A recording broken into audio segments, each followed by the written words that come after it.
Good morning and welcome to Hack Shack Studios. RT Bear here, and we are going to talk about the new Captain America and why Marvel chose the wrong guy. They should have chose this guy right here. I'm way more worthy of wielding that shield than Sam Wilson. You crazy guy, you. Yeah, I'm going to wait for a little bit of a sign of life here, and then we will get going. I actually should have got some stuff prepared. Let me see here.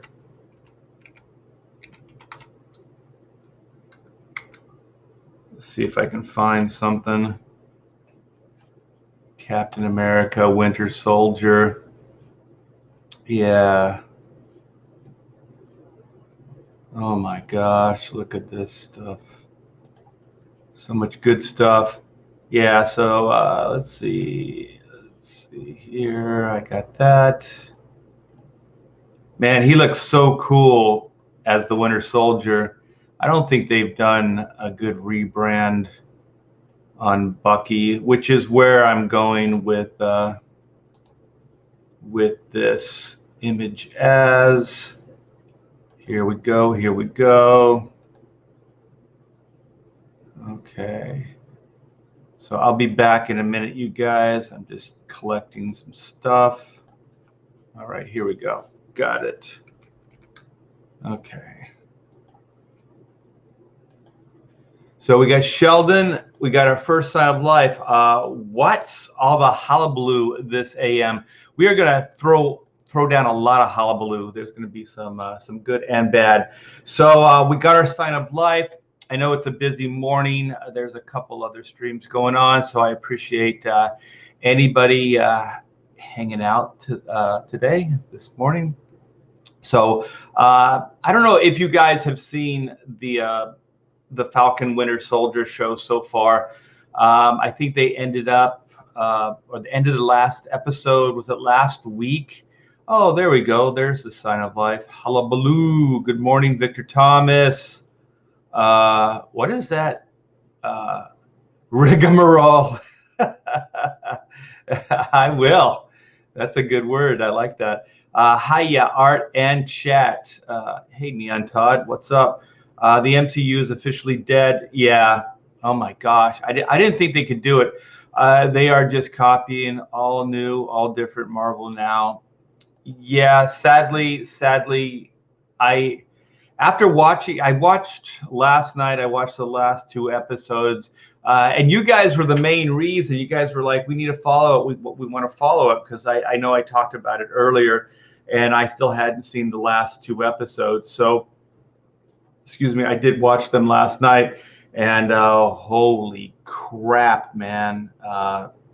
Yeah, we'll get into it. Howdy, Spirits Car, what is up? We got Hyper Kaiju. Art should be the next Captain America. Can't be worse than what Marvel is doing. I would argue it will be much better than what Marvel is doing. Joe Bernardo, my favorite Joe Bernardo. Aloha, Art. There is no Captain America except Steve Rogers, and Bucky should be the story. His journey would be better. Yes, indeed you do. That's kind of where we are going to go with this epic journey that we are about to go on. Yeah, personally, I don't think there should be another Captain America. And I have my thoughts about that. Hale, we're almost caught up here. You inked Claremont's F4. Yeah, I inked over Salvador LaRocca for almost 2 years. I got a pretty good run on Fantastic Four. So I have the Claremont run, I have the Walter Simonson run with Walter, and then I have one with Art Adams, and then I have the Claremont Salvador LaRocca run. So I have a few years logged in on the FF. So it's weird. Not many people even remember before the Fantastic Four stuff. I think the Art Adams stuff gets overshadowed. That's probably what happens. Art is primo Cap material.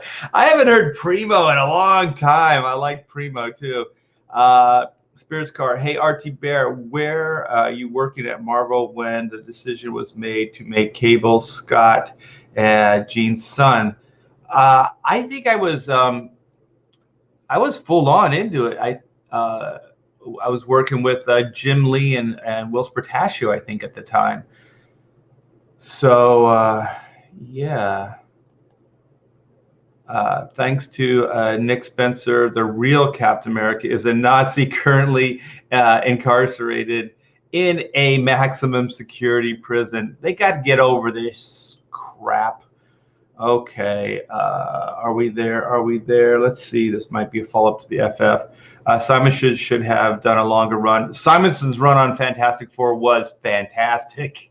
It was pretty good. I enjoyed it. I enjoyed the sled, the time sled, Rosebud. Actually, it's cool. I have a Walter Simonson quote for Chrono Mechanics, and he was kind of like he was just ribbing me in the form of a review that should have been sparkling. You know how like reviews are always great, but instead he chose to kind of roast me. He did say some nice things too, but then I threw it back at him. I was going, really, Fantastic Four, because we were talking about time travel. Fantastic Four had like a time sled, so don't give me any crap about time repairman. I think he mainly had problem with one of the storylines, which was Picasso. Picasso changed the reality, the Chrono Mechanics reality. So that is a tale for another time. So I watched the last 2 episodes of, I guess it's now Captain America Winter Soldier, which that's what I was like, no, it feels wrong. It's not organic. It feels wrong. I know there's a lot of people, they go, well, it's agenda. Well, if it's agenda, that's probably why it feels off. The whole show felt off. The series felt contrived. The whole series felt like there was an agenda that they were going to smack you over the head with.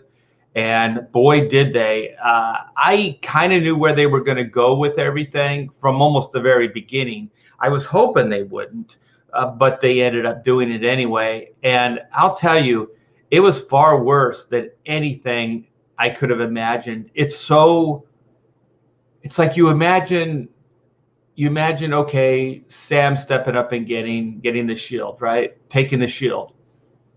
And then you go, okay, doesn't feel right. But then when it happens, you're just like, every part of my body was like, this doesn't feel right. This is not right. And then there's, to illustrate it, they do it themselves. They illustrate it. There's a scene, and this is all spoilers. So if you guys haven't seen it, I'm gonna poop all over this thing. So there's a scene, I think it's the last episode. So there's the terrorists, they're terrorists, the villains. I don't care how you try to spin it, Disney, Marvel, I don't care. They were terrorists. They're bad people. That little girl was a bad, horrible, horrible person. I don't care if she was a kid. I don't care. She was bad, and there was no redemption. They showed over and over there was no redemption. She was going to double down each and every time. So when Zemo said you have to put her down, he was 100% correct. And just to back up for a minute, Zemo was the hero. Zemo was the hero of that Winter Soldier Falcon show. I don't care. I'll debate it. I'll go point by point. That guy stepped it up each and every time. First, the guy that created the super soldier serum recreated it, who was the bad guy, he killed that guy. The reason you have to kill that guy is even if he was allowed to live, even the US would have used that guy to create more super soldier serum, which they've established time and time again in the Marvel universe, their own universe, that the super soldier serum is bad. Anybody that's going to use it other than Steve Rogers, it doesn't go well, right? They've established that time and time again. So what does he do? He shoots that guy. He kills him. Great. That's what needed to be done, because he's either going to make it for the US or he's going to make it for somebody else. Trust me, that's how life works. So now that guy can't do it anymore, right?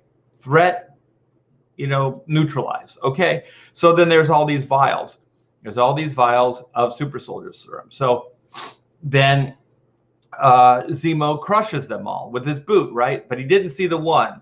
And so then he also shot the bad guy, the girl, right? It was like a gut shot or something like that. But she's a super soldier, so she's got super healing, I guess we can say. They didn't really establish how these super soldiers work. That's different than, Steve Rogers' super serum, because I guess now all you have to do is take a hit, just an injection, and then you're a super soldier.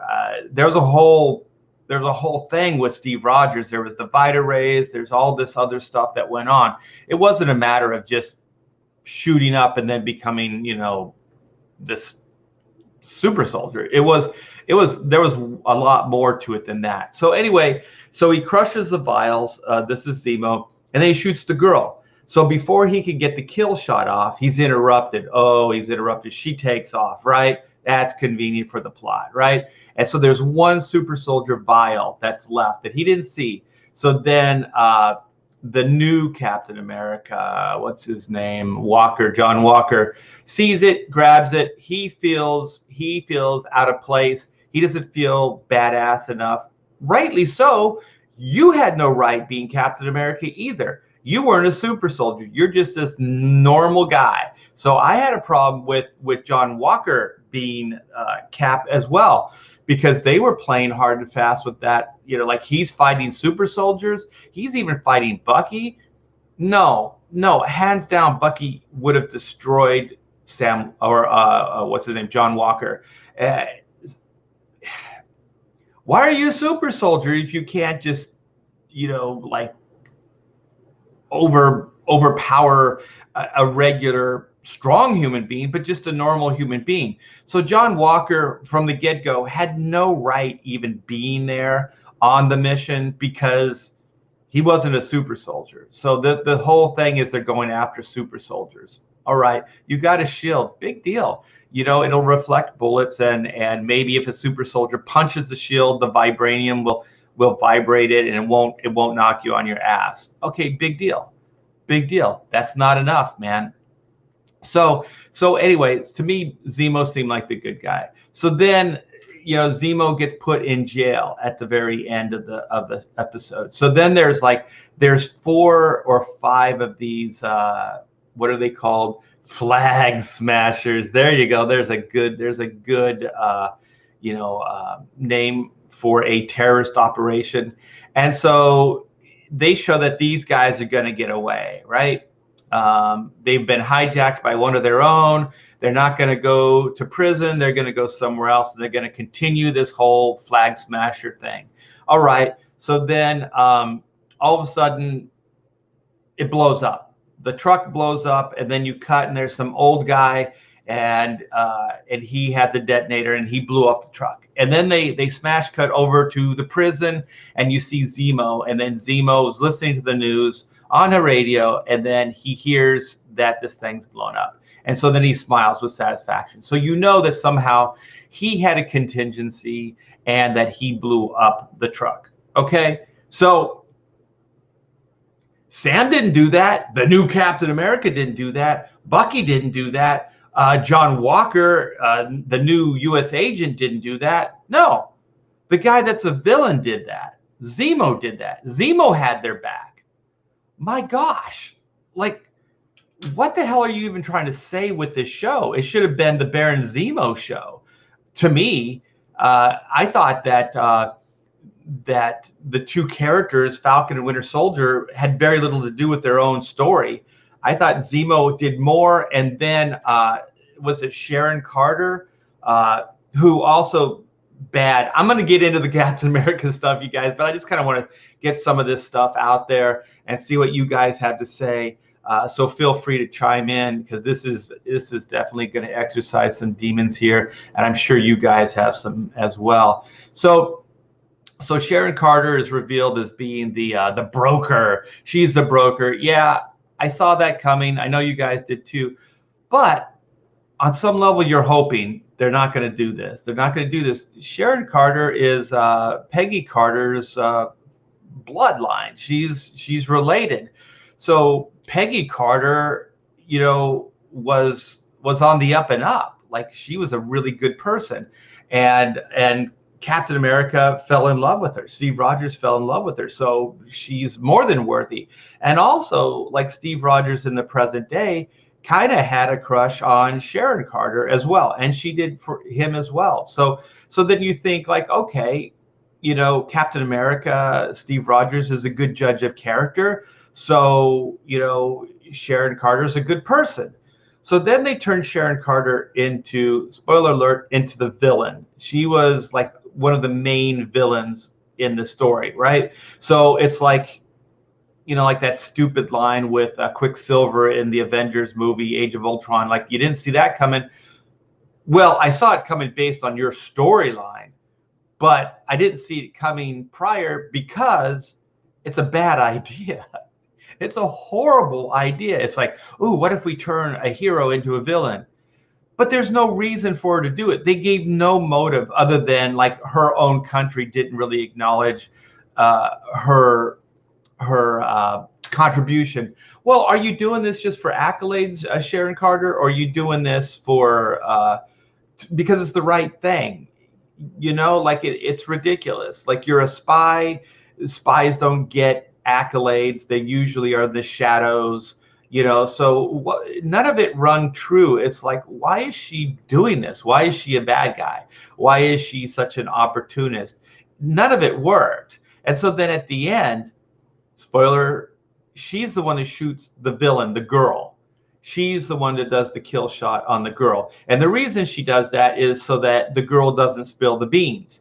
So the girl doesn't, you know, put, you know, like, bury her under the rug kind of thing, sweep her under the rug, and basically throw her under the bus, I guess is the word I'm trying to look for. So she kills her, but it's self-serving, right? And so then just before that, you realize they were working together. And so this girl didn't like the way Sharon Carter was doing things. So she went out on her own because she's altruistic, and Sharon Carter was in for it the wrong reasons, but the girl's in for it the right reasons, okay? They're both killing innocent people. They're both bad guys. Like, can we get over this? The ends don't justify the means. Come on. Like, the morality is fucked up. The ends don't justify the means at all, period. They don't. Okay? So if we're going to tell, like, these heroic tales, right? These are fantasies. These are fantasies. You can deal with some gray area stuff, but you can't do it this way. Sharon Carter, it didn't work. It didn't work. Her working with this character didn't work. So you have to get a backstory. You have to create a character. You have to create a reason, a motivation for it to work. And they didn't. So this gray area stuff came out of nowhere. Sharon Carter is now a villain. So, oh my gosh, it's just so wrong. The morality is so wrong. Like, you can't do this. You just, I'm not against turning a hero into a villain, but you have to give a proper motivation, and they didn't. And so I know they're going to explore this down the line. You know, it gives I guess Sam and Bucky, you know, a reason to go after her. Blah blah blah. I don't like it. Somebody had speculated that Sharon Carter was going to create the what is it, the Thunder. Oh my God, the Thunderbolts, is that it? Or help do that with Thunderbolt Ross or whatever it was going to be. And I thought that would have been a better thing. Like, so she's kind of this underground person that can help people in the shadows, which is kind of the way they set it up. And so then she puts a team together, and since she was working with Zemo, that Zemo would be one of those guys. So it would be like Marvel's Suicide Squad, right? Which is kind of a cool idea. It's a neat way to kind of do the villain thing and then have them do something good. So you're starting to deal with the gray area stuff, but it's not that gray area. I mean, you're dealing with motivation of villains, and they might, you know, go off on tangents and stuff like that, but they're doing the greater good. so anyway, that's my 2 cents on that. So then Sharon Carter gets her ranking back. The America embraces her and gives her access to all these secrets, and so now she can be the broker, on steroids. Like, she can do way more. She can do all these great things, and so that's the way they end the Sharon Carter thing. So whatever did did the Falcon figure that out? Did the Winter Soldier figure that out? Did they go after Sharon Carter at the end? Did they even have an inkling that she was a villain? No. Then what did they do? They didn't even bring down the girl. Sharon Carter did that. And then they have this scene where the Falcon, oh my gosh, it's so freaking, it made me sick. The Falcon is caressing, like he's holding this girl's body and as she's dying, and the girl's like, I'm sorry. I'm so sorry. No, you're not. You're not sorry. You killed innocent people. Now it's your turn to die. It's your just punishment. You're an evil person, right? You didn't deserve the compassion that this, like, Sam was even giving to you, right? So he's holding it, and then it's like slow-mo, and they hang on the shot forever, like this is some kind of deep moment. Sam is really feeling for this terrorist that killed a bunch of innocent people, maybe family, like wives, husbands, moms, dads, all kinds of stuff. So she didn't give a shit about them, but now we're supposed to care about the villain, right? So keep in mind, Sam didn't bring her down. Carter did. So Carter shot her, and then Carter got a gut shot in the thing. So she got shot. So she's bleeding out, right? She's not super powered. So Sam doesn't bring out who seems like the hero. Like, this is the hero, this is the one that stopped the Flag Smashers. No, he brings out the girl. This is the girl. And then the press is all there, and then it's backlit, and it's all slow-mo, and he's got the angel wings out, and he's like bringing her down. And then, the press is like, oh, you're the hero. And so they start interviewing him. And then he starts pontificating all this bullshit about race and what the government should do and XYZ. What does this have to do with the government at all? This was a terrorist operation that bastardized and saw the world through a very cynical, horrible lens, which they didn't even properly establish what they were fighting against anyway. Okay, so these wackadoos have this idea that the world is bad, so we're going to kill a bunch of innocent people and try to make it better. So then, Sam is like bringing this girl down, and now he's going to school and lecture the press and the American. It's only the American, Senate and these guys that he's going to lecture. It's not the world. They showed they weren't even American, a lot of those terrorists. So we're going to, just lecture America. Like this is all America's fault. These people weren't even, from what it looked like, they weren't even American, these terrorists. Okay, so yeah, it's all America's fault. America created the Flag Smashers. This is bullshit. This is completely bullshit. So then, somehow this little girl is a hero, where now this Sharon Carter is just bleeding out in the warehouse. Or whatever. I don't know.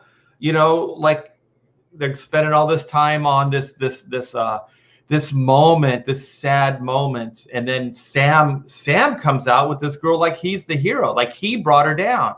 He didn't bring her down. Like, he really should have. She was already dead too, by the way. The girl was dead. Sharon Carter was still alive. He should have brought her out. He should have brought her out safely and put her on the ambulance.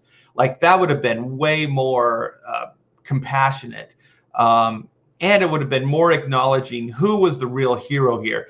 On the surface, who was the real hero? I know that, Sharon Carter was, behind the scenes, or she's a double agent. She's got this evil side to her. But no one knew that at the time. Like, even the way they're telling the story, you're supposed to think Sharon Carter. Well, I guess they revealed it just before she shot the kid. So that Sharon Carter is a bad person. But, Sam didn't. So Sam should have still carried her out. And that would have helped with the ruse, too, that Sam and everybody thought she was the hero. And then Sam should have said, I didn't do it. She did. She's the hero, but he didn't. He didn't. So it's just bullshit. So let's go. Let's go here. I think the Flag Smashers were from Mark Waid's recent terrible Captain America run. Probably, I can see that. Joe Bernardo. They are setting Sharon Carter up for selling Iron Man armor tech and War Machine armor wars as the Justin Hammer stand-in. Probably, yeah, because I think at the end she gets on her phone and she says she's going to have access to all this weaponry and things like that. So probably looking for Army Hammer as Wendigo or any people eater in the MCU. Probably, I don't know. I haven't heard that. I heard that Army Hammer is possibly going to do, be a character in the MCU. Morning, Archie Baird. Good morning. I don't want to neglect you guys. I like hanging out with you. This entire rollout of the MCU shows should be collectively known as Confederacy of Dunces. I like that. America the Dutiful. Yeah. I don't dig any of this. Hey, what's up, man?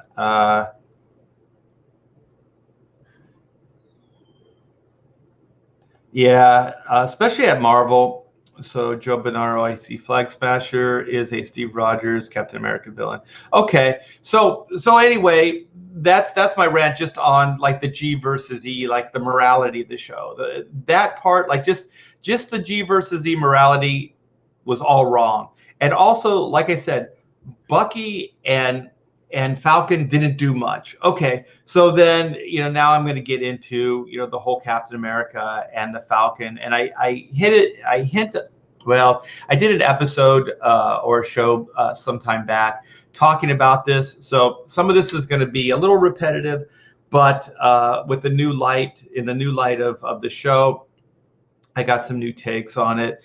So the idea, the setup was Sam had the shield. Captain America gave it to him at the end of Endgame, Avengers Endgame.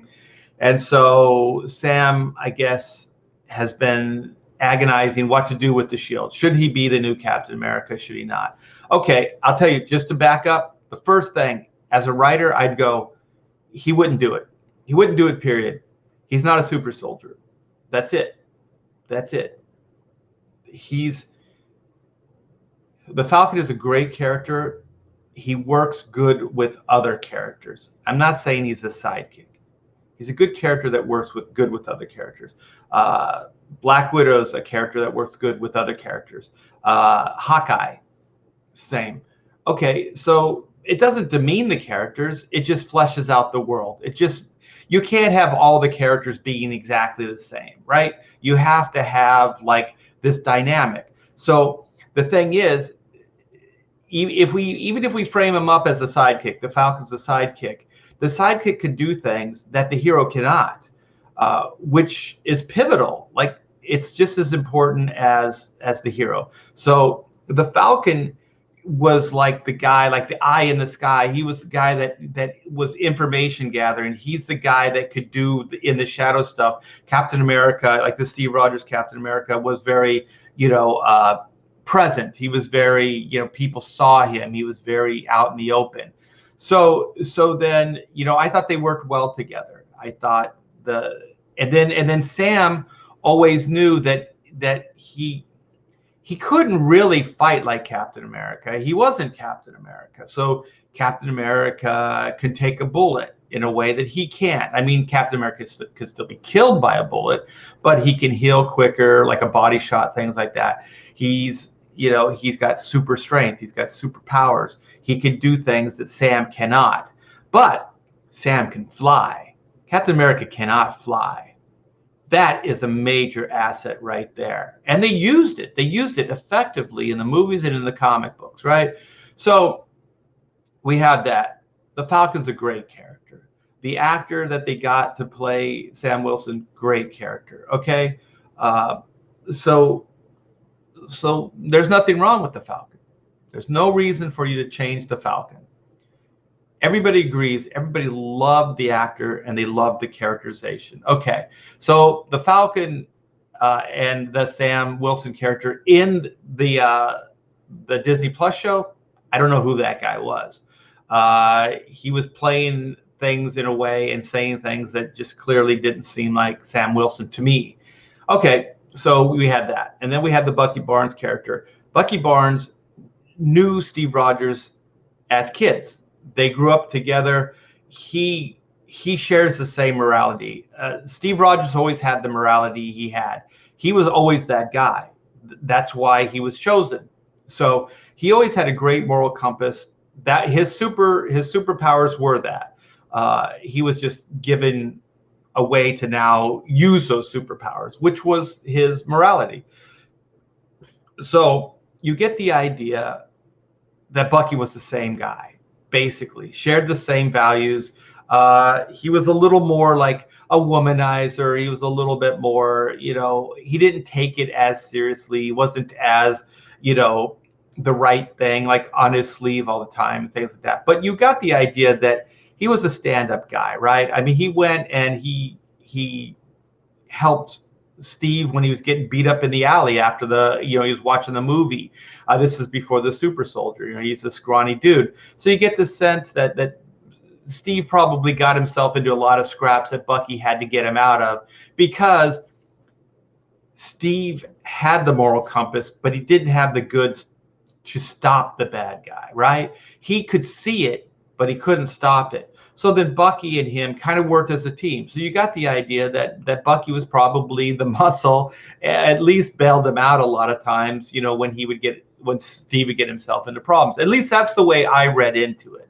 Okay, so and then Bucky fights in the war. He gets in there, and he even supposedly dies. He dies for his country. He dies doing the right thing, right? That's pretty heroic.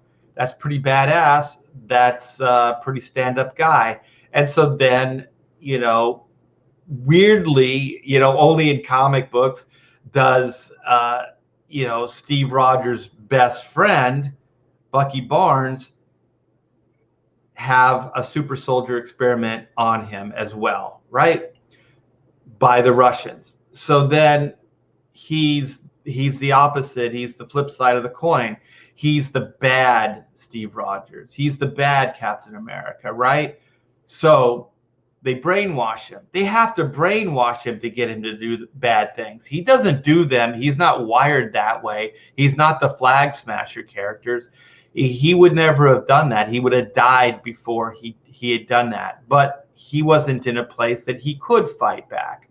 He was hurt, I imagine, and then they took him in and they did these experiments on him, and basically he didn't have a chance. So Bucky did not have a chance. He didn't have a say in what had happened to him, what was going on. So then he just has to go. He's just a robot. He's being programmed to go do horrible things for this new government, for the Russian government, or whoever's controlling him.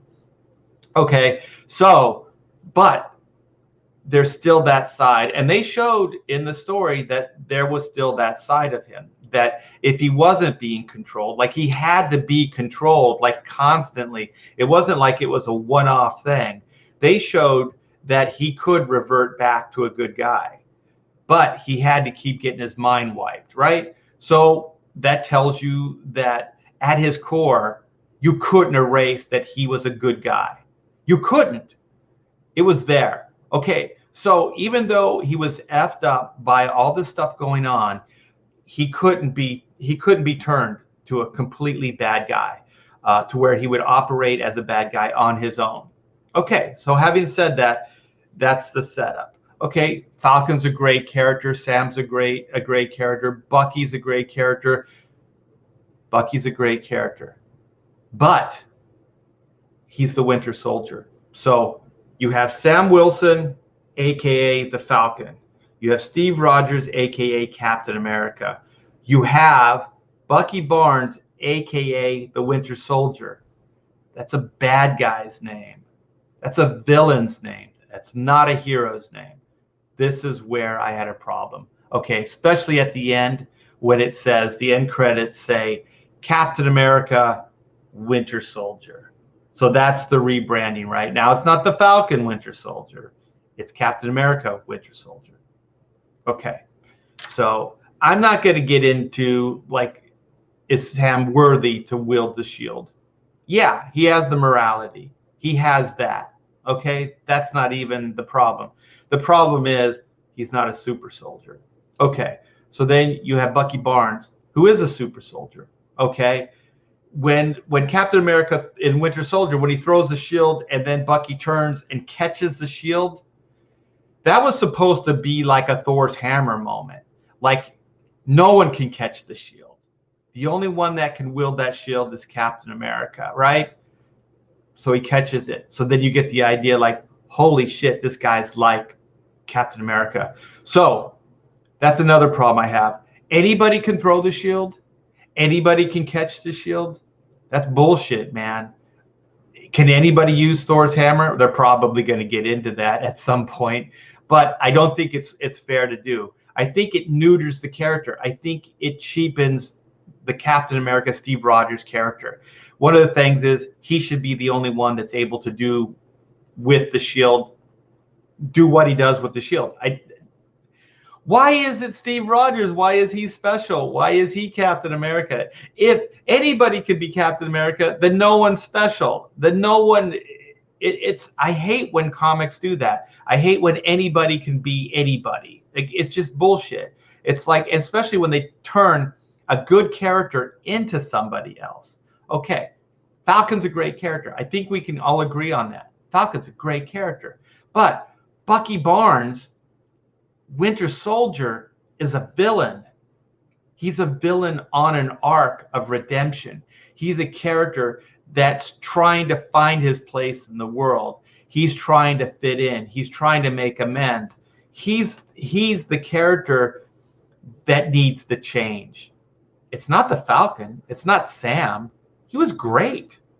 He doesn't need to be fixed. He doesn't need to be changed. But Bucky's a villain. Winter Soldier's a villain. So this is what my wish was while I was watching it. I was like, set it up that Sam's going to be that guy. Set it up that Sam's going to step up and get the shield, right?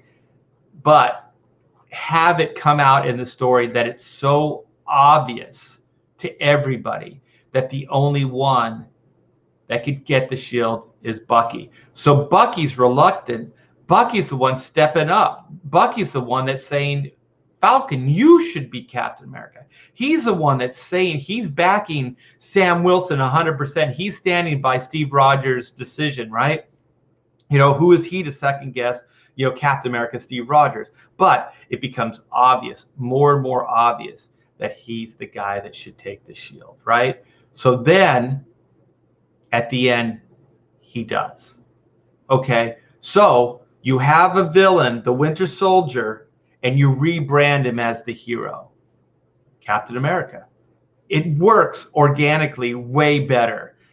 But let me back up for a minute. I don't like any of this stuff.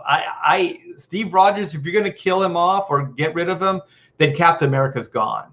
Like, I don't like this, you know, you want your cake and eat it too stuff. I don't like that. I think it's bullshit. Like he's either one or he's the other. You know, you don't do this. I think it just cheapens Steve Rogers' legacy. It cheapens Captain America's legacy. And I'll tell you, this whole Falcon Winter Soldier Disney Plus show cheapened Sam, or it cheapened Steve Rogers' character. It cheapened the Captain America character. Anybody can be Captain America. John Walker could be Captain America. The Falcon could be Captain America. This is bullshit, man. It's like, this is stupid. This is really, really dumb. The only characters that I think that can do stuff like this are legacy characters. So you have Batman, you have Bruce Wayne, and you have Dick Grayson. You have Batman and Robin, right? So you're progressing Dick Grayson as Nightwing, and then you think like, well, he'll possibly take over the Batman, persona if Bruce Wayne, goes away, right? So it's legacy. He was trained his whole life to be this thing. So then when he steps up, it feels organic. It wasn't just like thrust upon him. It wasn't like Batman went up to, I don't know, the Flash and then said, hey, Flash, you should be the new Batman. Like, that's how ridiculous it is. Sam Wilson organically became the Falcon. He chose that identity. He created that identity based on his skill set and who he was. But now, he's going to take up the mantle of somebody else. Isn't that appropriation? Isn't that what the woke society, is all like against? Sam Wilson wasn't cool enough. Sam Wilson had to become a hybrid of the Falcon and Captain America. That's just so horrible. I have this image. Yeah, I'm going to share. I don't even know how I feel about the suit. Okay, so that's how it starts, right? So so Bucky has kind of a pseudo Wolverine, like from X-Men outfit going there, uniform. But this is kind of where it goes, right? So he's a patriotic Falcon with a shield. They also showed that he could use his wings as a shield. So why does he even need the shield? Like, none of this even makes any sense. I think the suit looks a little, I don't know. I'm not 100% with the suit. I kind of like the mask. It looks kind of cool. They kept the goggles, which I think, works for him flying around. But I don't understand it. Like I said, the wings could already stop bullets. He'd used those already as a shield. So now he has a shield, but he can throw the shield. But he used to have guns or like, where he could shoot. So he had a way to, attack people from the sky. He had like a weapon. So I don't know, create a weapon that's non-lethal so he can fire it on people or something. The shield actually also realistically, if it hits somebody, a normal human being, it would probably kill them. So anyway, I think this is really dumb. I think the shield looks dumb. I think there's one Captain America and it's Steve Rogers. I didn't even like that. They had that whole thing where they had experimented on I guess African Americans, prior or shortly after Steve Rogers. So I was like, why did you have to bring that into it? Like the story could have been told without any of that agenda. Like, if you were going to tell the story, it didn't have to be a black societal story against white societal story. Like, it didn't have to be that. Like, you didn't have to play like that. One of the villains of the story is white America. Like, you didn't have to create that as a villain, but you did. And I'll tell you right now, white America isn't the villain. You can have racism and you can have anybody's capable of horrible things. Any nationality, any creed, any religion, they can do bad things.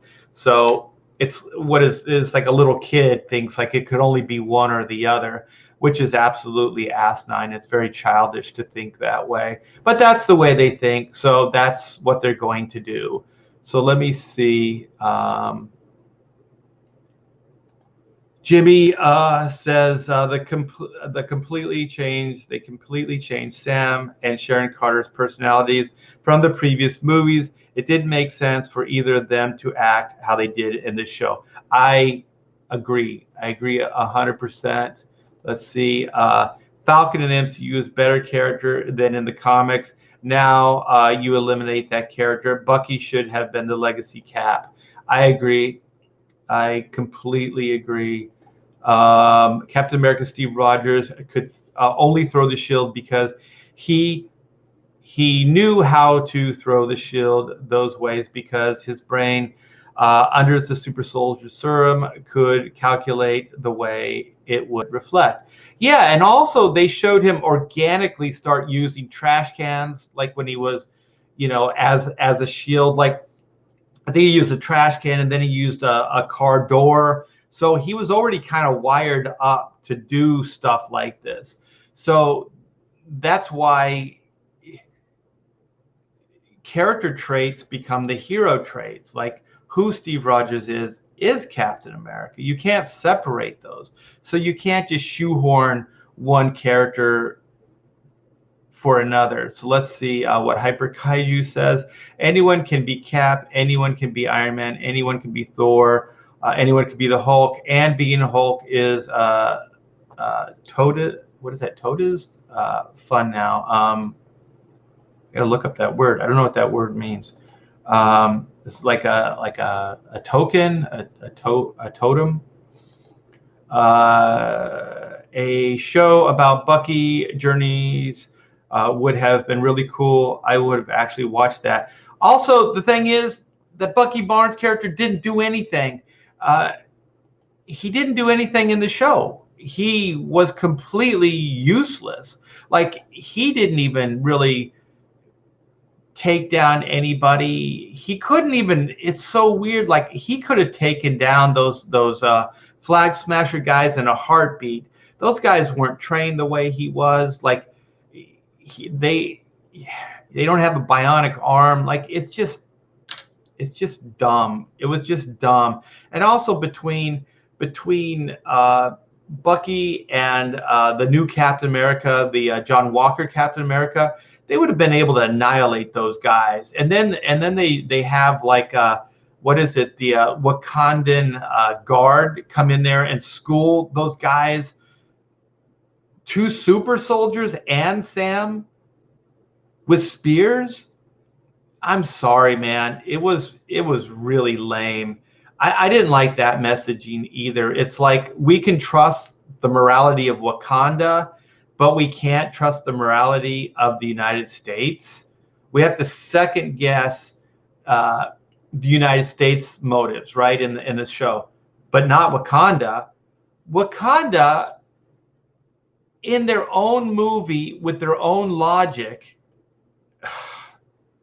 everybody does. No one talks about this. They Marvel and Disney created this. I didn't create this. The king before the Black Panther, I forget his name, Wachaka or whatever his name is. They wouldn't share their technologies with the world. America shared their technologies with the world. America did. Other countries did as well. But Wakanda had advanced technology. They could repair a guy's spine. Remember that one guy that was in was it Black Panther, the first movie? He gets hurt real bad, and then they bring him to Wakanda, and then they're able to repair him. And the recovery time is like instantaneous. Like the guy's walking around after like having a broken back or whatever the hell it was. And then they have all this crazy technology, right? Crazy technology on level with like Tony Stark, right? Tony Stark shared his technology with the world. The Wakandans didn't. Okay, so I know that was the story arc. The story arc was that, like Wachaka, the new Black Panther, was the guy that was going to change things, right? He was going to open their borders, and they were going to share stuff with the rest of the world. Okay, but they hadn't prior. They didn't before that. Okay, Wakanda is in Africa. Their own people, the black people, the African people, were dying from hunger, from water, from poverty beyond, what most people can even fathom, right? They didn't help them. They didn't help their own people on their own continent. They didn't help them, right?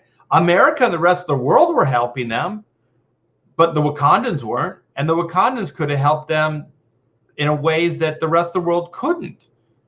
So let's not say that the Wakandans are morally upright. Like that's a cheat. Like they're just saying, like, that, oh, the Wakandans they'll do the right thing where America won't.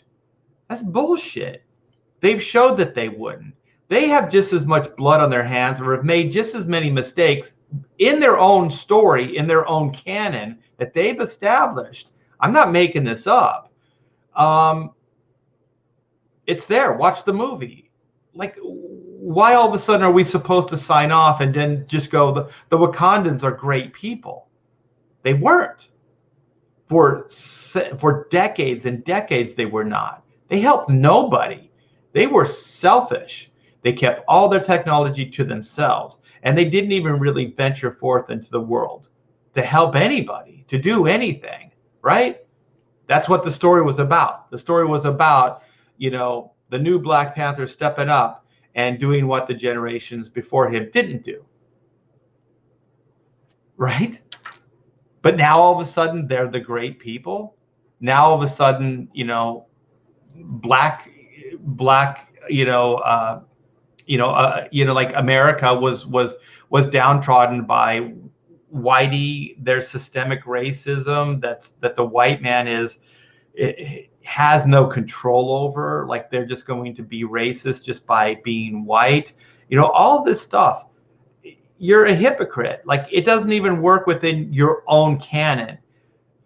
Like what? All of a sudden, everybody in Wakanda is a good guy now. So, well, if that's the logic, then after the Civil War, can we not believe that everybody in America was good after that? Like, also, let's just back up. Why are you even dealing with this shit? These are just like G versus E stories. We shouldn't even be getting deeper into it. We shouldn't. Comic books and these things, like, these are kids' stories. I don't think that you should get into this stuff to the extent that you are. I don't think these stories work as agenda-driven. They were framed up to be G versus E stories. Very, very black and white stories. They were there to kind of help kids adjust, or for kids to kind of go, to aspire to do the right thing. Look, Superman's doing the right thing. Captain America's doing the right thing. I know it's all superficial. I know that it's all make-believe, but it worked on me. I was like, I want to do the right thing. I want to be an honest guy. I want to be, like these guys, So that's kind of what they're there for. They're there to give you hope that there is somebody that's going to do the right thing, because it's not reality. Reality is there's people that do self-serving things for their own cause. There are people that are, evil, that can't be redeemed. There are gray area people that seemingly do good or are doing good, but that are doing bad. Like those things exist, but that's not what these stories should be about. These stories should be kind of like, if you do have a gray area world, the hero's able to cut through the bullshit, like in Black and White. That's what Black and White was. Black and White was my answer to the gray area characters that were coming out of comics at the time.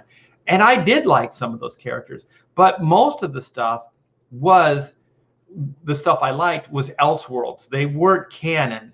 So Batman, in Dark Knight Returns or in Killing Joke or all these, it wasn't canon. It wasn't until later when they brought this stuff in and started mucking up the waters, with these Elseworlds tales, the Watchmen, all these things. They don't have a place in the DC universe. They're fun Elseworlds tales.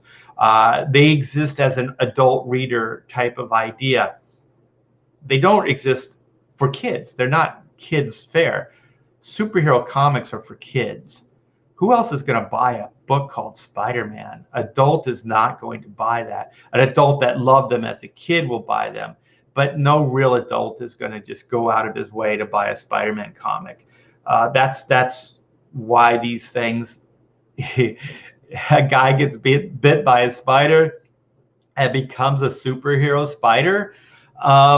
That's something a kid would like. It's not really going to work on an adult. So we have to realize that these things don't really scrutinize in too much of a real world setting. and that unless you're really going to get into it and create your own universe where this stuff exists, kind of like a Chris Nolan, what he did with Batman, then it would work. But it has to be self-contained. You know, like Chris Nolan was never going to be able to do a universe based on that Batman, because that Batman did not play well in a bigger universe way. It was very controlled. It was very, you know what I mean? It was very, the parameters were very well set. If Superman came into that universe, everything would fall apart. So, you know, there's that. Let me go back to the chat. Hell yeah, Inko. Inko is his name. Oh, okay. So that's the one that's up in the corner there. Wait, is Cap a gay hobo, a Native American cliche, or Falcon now? It's all so confusing. That's what the progressive left does. They just confuse the fuck out of everybody. Like, you can't figure anything out. Your brain just hurts. And the reason your brain hurts is because it doesn't make any sense. It goes against the organic order of the world. It goes against what we kind of know as good and what we know as bad. All right, we got Publishing Pete Samedi. Maybe it's just me, but I'm not a fan of legacy characters. IDK, any legacy people in my life. I know people that have taken on jobs titles, horrifics, but honorifics. What is that? I'm sorry, but not assume the identity of another. I know what the word means. I'm sorry, I just can't say it. I get very, very tongue-tied sometimes. Yeah, I feel the same way, but in a comic book, like the Batman Robin thing I was saying, it works. It kind of works, but I'm still not really for legacy anything. I don't really care for it personally. You know, like, I think Robin has some merit, but most of it, I think Batman works better without Robin. You know, I like Batman stories without the Robin character. Robin is one of those, like, it's hard enough to suspend disbelief for a Batman character, but it's really hard that there's this kid hanging out with an adult doing what this adult can do. It just really doesn't work for me. It works if they're grown up, you know, and they're men or full on, you know, like grown women, but it doesn't really work as a child. They don't have the strength. They don't have it. It doesn't work. So I do agree, Pete, that I don't really care for legacy stuff either. I think Stan Lee said that he doesn't care for legacy stuff. And if we back up, Bucky Barnes in the original comic was a kid. He wasn't an adult. So so I think that the Marvel universe, like a cinematic universe, I think they did work a lot of stuff out with Bucky. So I think a lot of, oh shoot. Okay, the chat just jumped. You guys have been busy while I've been pontificating. the new Captain America needs to comb his hair. We got Past Master Dan, ahoy. Hyper Kaiju. Good storytellers would show us Wakanda is superior instead of just telling us they are and expecting us to stop thinking about it. Exactly. Or just don't bring it up. Like, they didn't even have to bring that up. If they never would have said that, you know, that they were superior and that they didn't share their technology with the world, then you may never have even thought about it. But they're the ones, their writers, Marvel and Disney, are the ones that brought it up. So once they bring it up, then we can criticize it. Realistically speaking, Wakanda was so closed off from the rest of the world that they would have still been living in caves. Yeah, and they did nothing to help the evolution of the world. And I think that's also like, it's a really lame shorthand way. This is why I don't like modern writing, especially TV and movie, is because they'll, to make a point or for a joke, they will sacrifice integrity of the concept. So they'll throw continuity out the window. They'll throw integrity out the window for the sake of a joke. I don't have any, examples of that, but they do. And or the integrity of a character or the integrity of the concept to make a greater point. Case in point, with Wakanda, they were trying to go, okay, Wakanda is advanced beyond anything. So then the writer thought they were creative and go, okay, well, how do we explain this? If Wakanda existed in the real world, then it's highly unlikely to think that the world wouldn't have hover cars, that the world wouldn't have all these advancements that the Wakandan people have benefited from, because they would have shared it with the world. So then the writer goes, well, they were closed off from the rest of the world. Okay, but you did that at the integrity of the Wakandan people. So you thought that was a better idea and way to go than to show that the Wakandan people weren't morally good people. They weren't. They could have saved Africa as a continent, would have been beyond America if the Wakandan people had shared their technology. Africa would be the continent. Africa would be America. They would have kicked our asses, but they didn't. So then it's a really short-sighted idea that makes the Wakandan people look like jerks. So as far as I was concerned, that Killmonger character in Black Panther, he was the hero. He was the guy that he was like the Flag Smashers. He just but the Flag Smashers' motives, just to back up so I don't sound like I'm contradicting myself, I didn't think they set up their motivation very well. I thought the Killmonger character, he had good motivation. He was messed up, but he had some good points. He could never be the king because he was messed up, but he had some good points, and they were morally on point. So then it became like, through that guy's eyes, King T'Chaka, the Black Panther, had to kind of reevaluate what his people had done in the past. So, once that is brought up, then he had to deal with it, which is what the story ends with. Like, he opens the borders and all this stuff happens. So they did try to right the wrong, and that's great. But you can't now say that Wakanda are the moral arbitrators of the world now, that their moral barometer is always perfect, because you can't, because their history is flawed too. If you can go that America's history is flawed, and you can say, all of this stuff and cast all this shade on America's past, then you can do the same with the Wakandan people. So then you can't say that. And within one king that hasn't even been king for very long, everything so fundamentally changes. All those people's morality shifts. Everybody agrees now with the new king.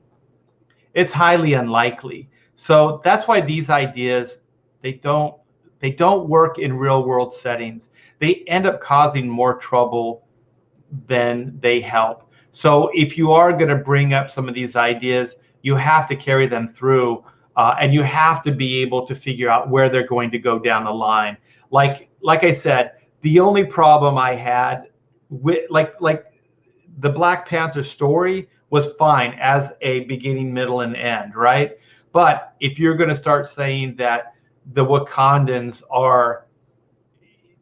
their morality is not to be questioned with, because that's what they said in Falcon and Winter Soldier. Like, you don't question them. They end up creating a Captain America outfit for Sam. So before anybody else, they were saying, you are Captain America. Captain America, this is Wakanda saying this. They're not American. You know what I mean? It's just really weird. It's just really weird stuff. So I think overall, for me, the morality of the Disney Plus show didn't work. And because the morality didn't work, everything rang false to me. It didn't ring true. Everything seemed off. Even the villain's motivation. Let's see what Handy Caper General, is that what that says? Realistically speaking, Wakanda was so closed off from the rest of the world that they would. Oh, I'm sorry, I already read that. It looked like a new one. Let me move forward here.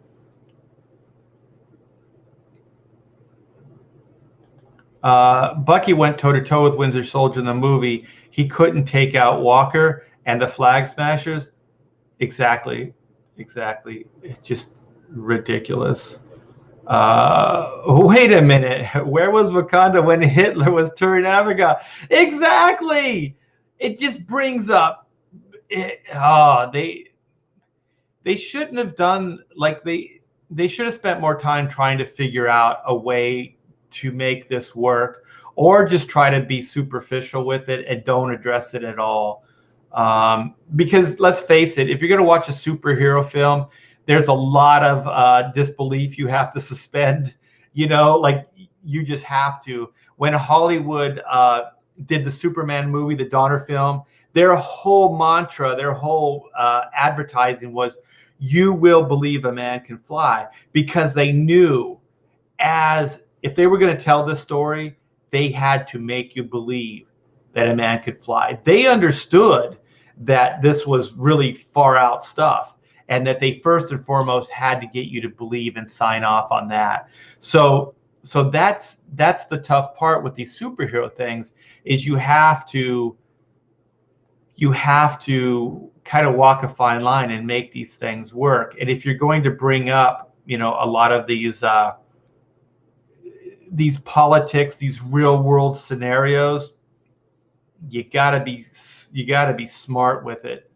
Like I said, I think they can work as close-ended, like if it's a mini series that's aimed at adults or something like that, as a comic book or as a graphic novel. But I don't think you can do these things in the normal universe, and let's face it, the cinematic universe has had a level of tone. And Winter Soldier went more dramatic, but it was also kind of self-contained. So it didn't necessarily have to cross over into the rest of the Marvel Universe stuff. Just like Guardians was a little sillier, and the tone of that didn't have to carry over in all the Marvel movies. The big two, both under and overutilized multiverses, they could easily have a multiverse where these characters age in some kind of established way. This would bring out more organic feel. I agree, but I'll tell you, Pete, since I've been doing comics, I've heard this argument. I don't think it rings true. I would love to debate somebody on this, where they like when DC went, we have to do Crisis, right? We have to do Crisis.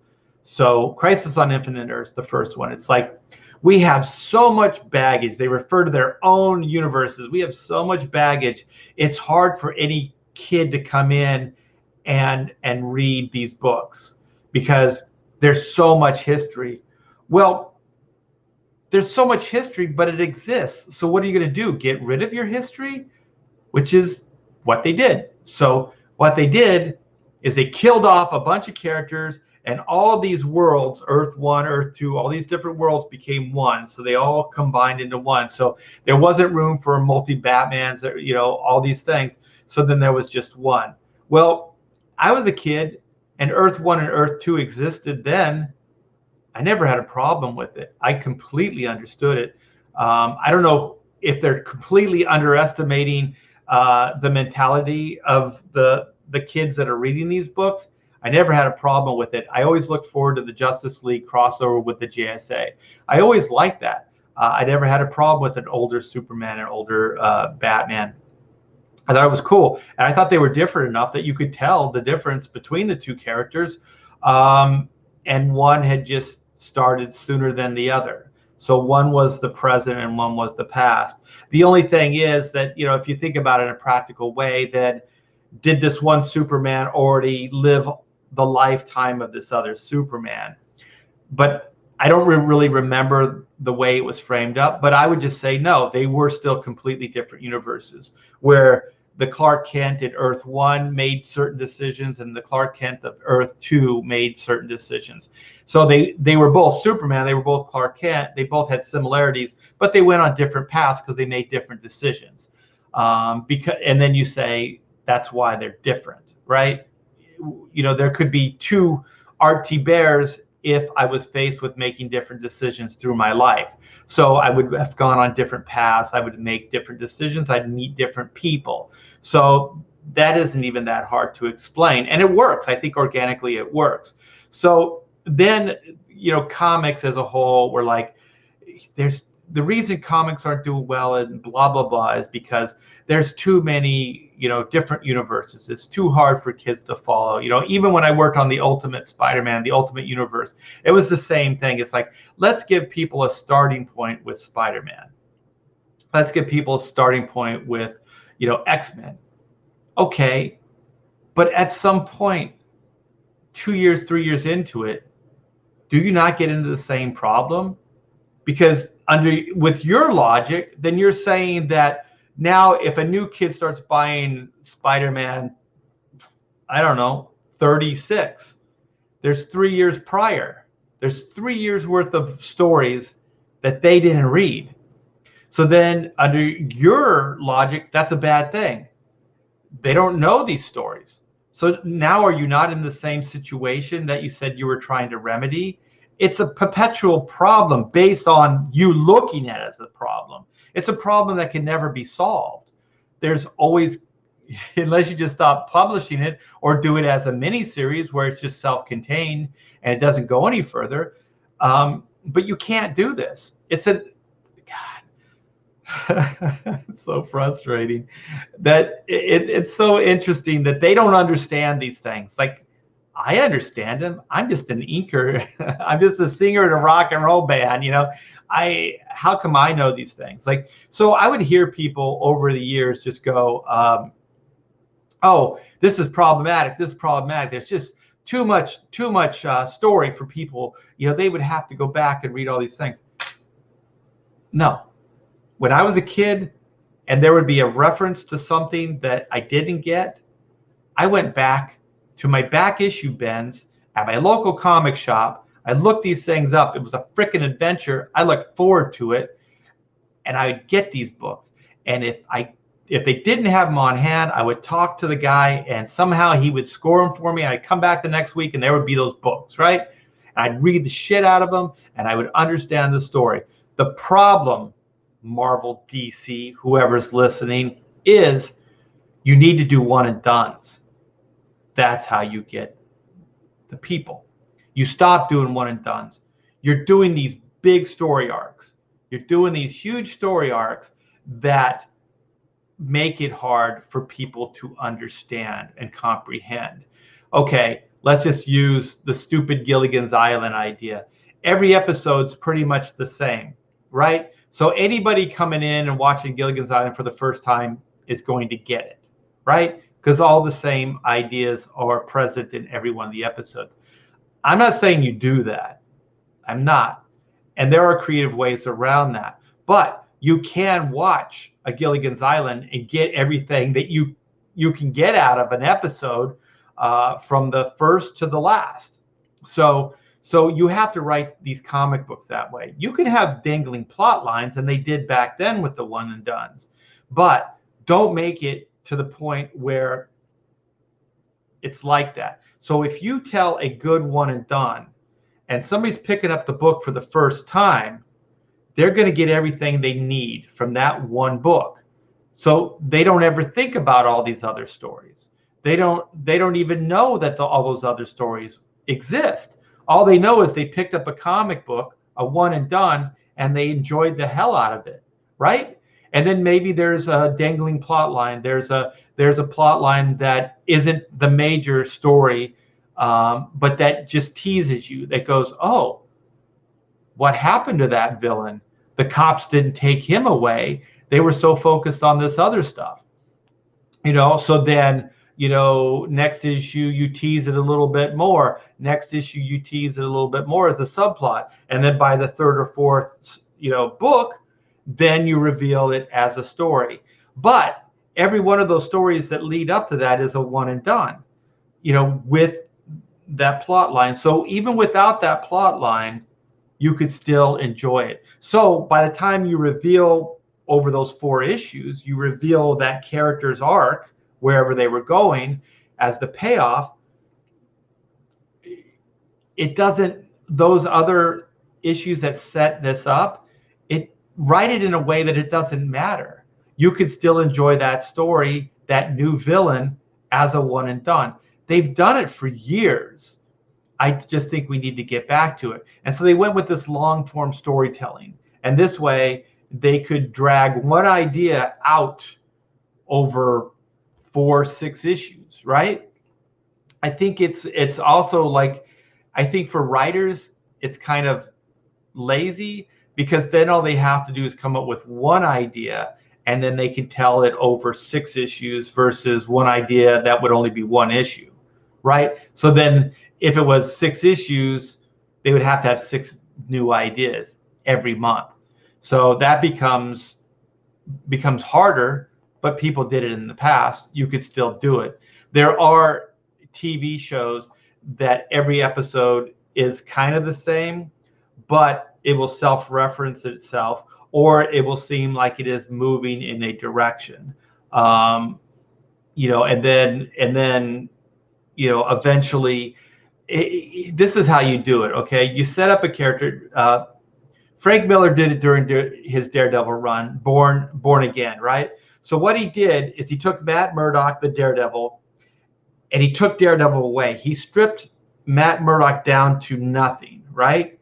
And then what he did is he reconstructed the hero. He built him back up, Born Again, right? So that's an interesting way that within a monthly series, you could tell these stories. You can tear a character down, and then you can kind of re-motivate them. You can reestablish them. You could revitalize them in a way. But you seemingly are changing everything, but then by the end, he is the same character. It just remotivates him or reestablishes him or whatever.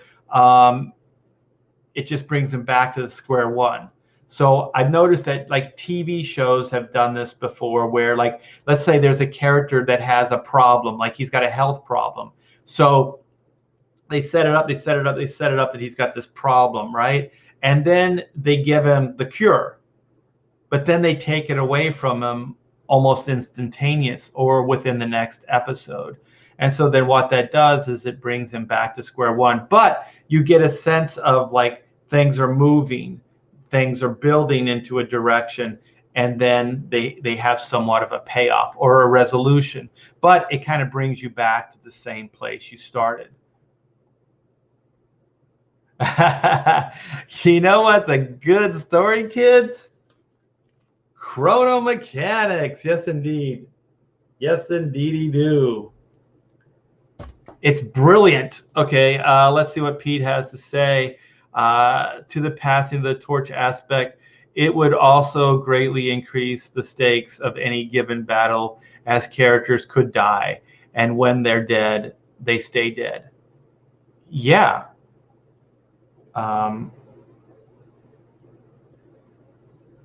Yeah, if you're gonna kill a character, I think like I was present for some of the setup with when they killed Superman, because Jerry Ordway would say, like, as a joke, let's kill Superman every Superman summit.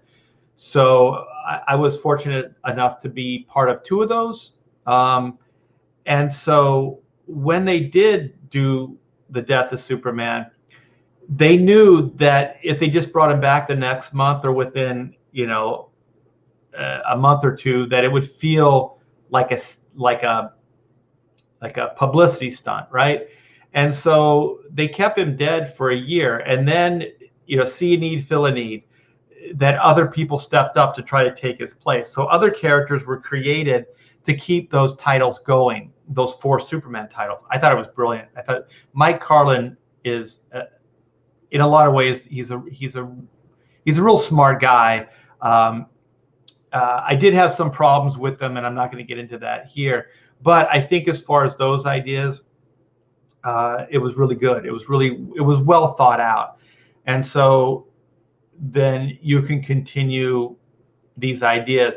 But then again, you still write them as one and dones. You know what I mean? There's this big backdrop that Superman's dead that's just lingering. So you do change the reality, but still write like Steel as a one and done. Still write, all the 4 Superman books as one and dones. The key is always to give the reader as self-contained book as you can. You can switch it up. You can have, like I said, dangling plot lines. You can do other things.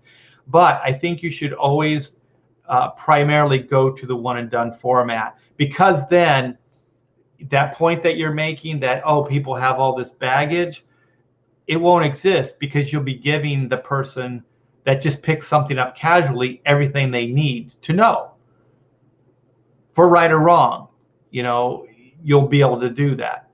And I did like that sometimes, I think it was Marvel Comics. I remember when I was working on X-Men, they would have a fold out. The front cover would fold out, and then it would give you kind of a backstory rundown, like a paragraph of what happened before. And then it would give you like character bios.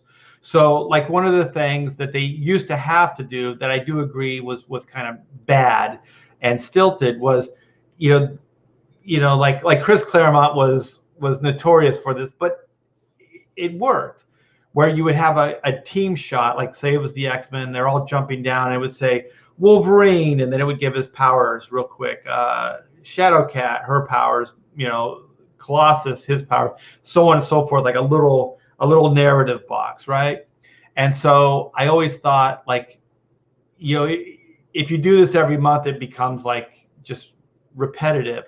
But if you have that flap, then you could kind of, if you bought the book for the first time and you don't know who Colossus is, you can find out who Colossus is, or whoever it is. You could have like this little bio on these characters, and then kind of like a brief description of what happened before, like a brief recap, which I'm not 100%. I don't think it's a be-all end-all idea, but it was at least an approach to taking that out of the story proper that they're paying for, so you didn't have to completely reestablish the characters, because then that does become a problem with one and dones, like completely redoing the characters or reestablishing the characters.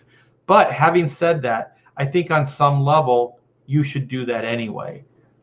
You don't always have to do it the same way, but reestablish these characters, what they're about, what their power, what their skill sets are, and all those things, because you do need to know those to enjoy the story. And I'm one of those guys that I don't like things that are out of context. So sometimes if you have the context while you're reading the story, it has more impact. If you don't have the context, then you're required to bring the context to the story. And sometimes it works, but more often than not, for me, it doesn't. Let's see. The big two both have characters that have tech that can access parallel universe. You could leave the main continuity alone and even have crossovers once in a while with other worlds. That's what the JSA Justice League used to be when I was a kid. They would have these big crossovers. And once again, it would be one issue. It wouldn't be multiple issues. It'd be one issue. So they wouldn't make it like it was an event, but they wouldn't overplay it, which I'm not against. I think that can be fun, but then it's a series unto itself. And if you're going to go on to a tangent story idea, then make it self-contained. So if it's a Justice League, Justice Society crossover, then, and you want to explore it in more than one issue, then do it as 6 issues, but aside from it, and then somehow figure out how to keep, like if it's a Justice League, if you're publishing a Justice Society book and a Justice League book, and you're doing that, at the same time every month, and then you're doing these crossovers, I think you kind of owe it to the reader then to have whoever's in this crossover other story to kind of pull them from those books, and then have the rest of the Justice Society, Justice League characters sustain the book for those 6 issues, those 6 months. And then you have a new dynamic within the book. So if you take Superman out of the Justice League and now he's part of this crossover, then who's going to step up? Who's going to be the leader of the team? All that stuff. So it could be a way of bringing new ideas to write about. So I do agree, and they have done that stuff before. So Pete's got all the good insight. This would open up those other product lines to other readers too. Yeah, and I think just the point is, make there a clear distinction. Make there a clear distinction between Earth 1 and Earth 2. Because I think like in the Earth 2 Batman, he married Selina Kyle. So then you have like this dynamic going, or like, well, in our Earth, they're still kind of adversarial, but in this one, they're together. So then it's a completely different reading experience, and it can be fun. You can explore all those what if possibilities within Earth 2. Built in. You don't have to make it an event. You don't have to go, we're changing the continuity. That's what they do. Is like, we're going to reboot DC Universe. We're going to reboot Marvel. We're going to reboot whatever. That's a bullshit idea. It's a cheap shot, because ultimately you're going to get into the same problems that you started. Like everything that you thought you were fixing, you're going to get to that point again. You're going to have continuity problems. You're going to have all these things. So stop trying to set up it that way. And also, this is me personally. I don't really like Batman too much in the DC universe. I like Batman in Batman's universe. I really do. I don't mind Superman interacting with other characters. I don't mind most of the DC characters interacting. I don't like Batman. I don't like Batman and Robin. I like just Batman. I want to see just pure Batman stories. I think when you put Batman in the backdrop of a Justice League, I think it doesn't work. Like, he's just a street level character. And then they got to go, well, he's the smartest man in the DC universe. Okay, well, now he's sitting in a chair on a computer, you know what I mean, calling the shots. That's not that interesting. So I don't like that. And also, I think that Captain Marvel or Shazam is a redundant character to Superman. And I think that the cool part about Captain Marvel or Shazam is that his universe was unique. Like Shazam was really like, it was a young kid's book. It was silly.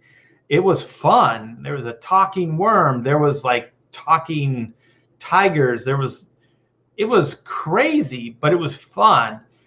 And as soon as you put that universe and you meld it into the DC universe proper, you can't really do those things anymore because they really seem silly. And then you have to have that character deal with things that he wouldn't have normally have dealt with in his universe.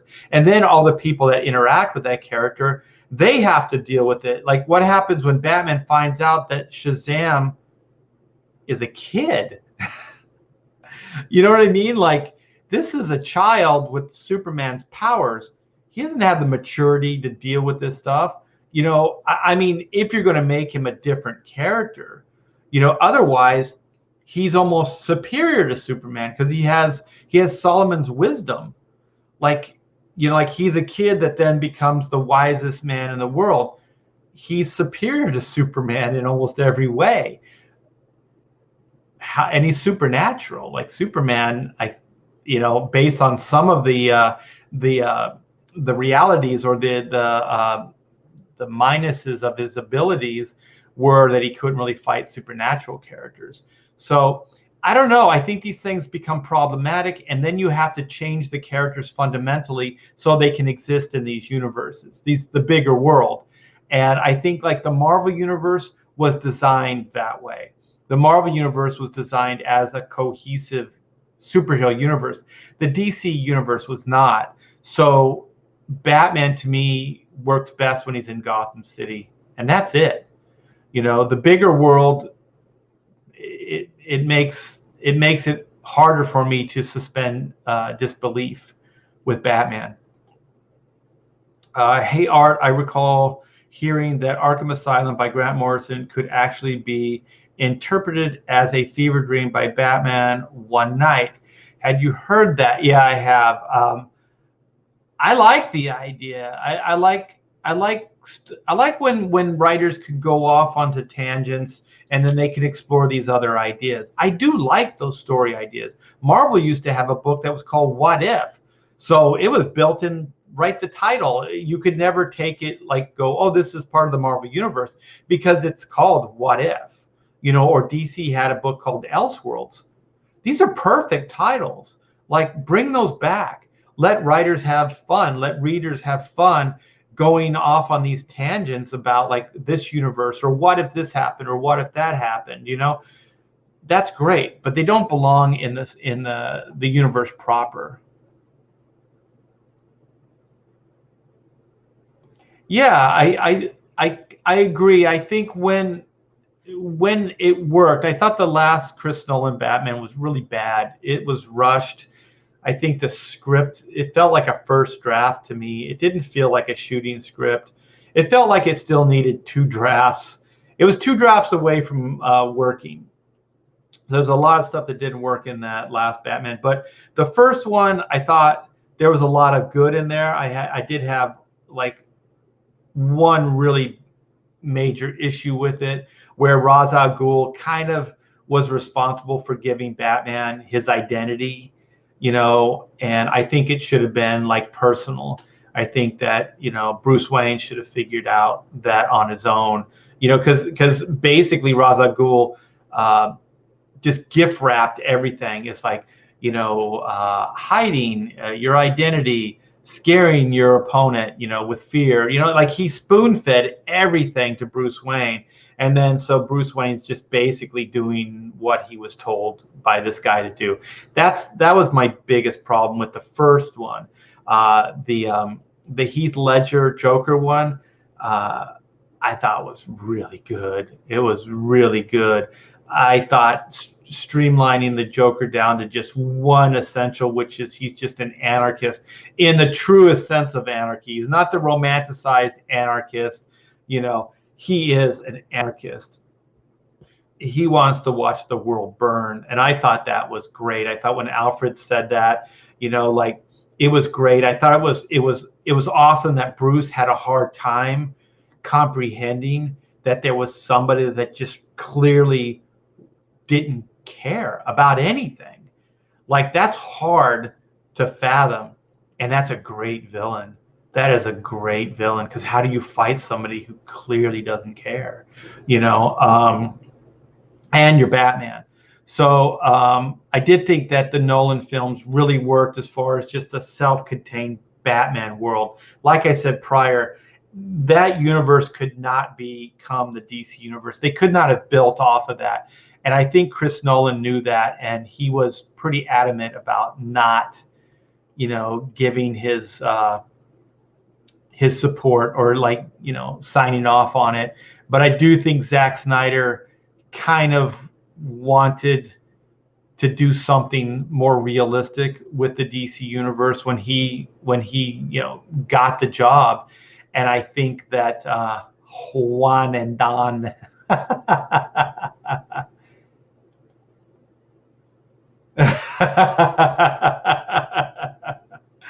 I know some shit.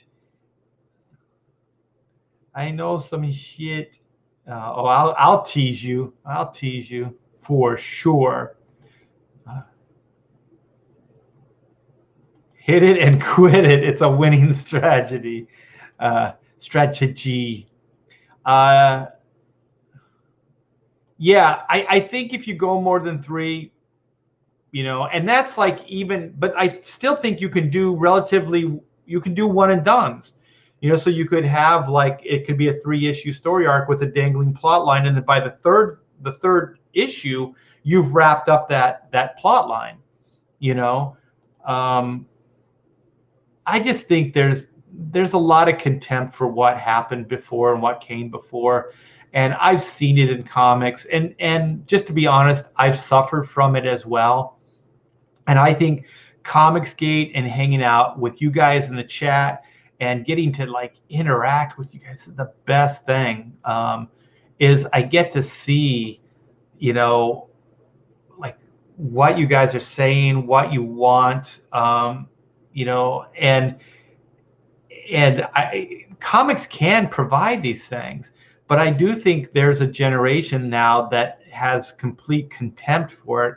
And I heard some YouTubers say this. I don't know who it was. I wish I could remember, but they said it's the third generation that will screw it up. Okay, first generation builds it, second generation maintains it, respects it, third generation has contempt for it and will take it for granted and just run it into the ground because they don't respect it.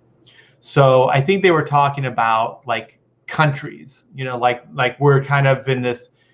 I don't know if it's third generation, Americans, but they're saying that's why like there are kids today that could say that they hate their country. In my generation, I would never say it. If I said that in front of my dad would probably punish me. But now, if you said it in front of your parent, they'd probably go, "Yeah, there's some bad in the world, but it is what it is." Without like, supporting it or, defending it. I think you should always defend it.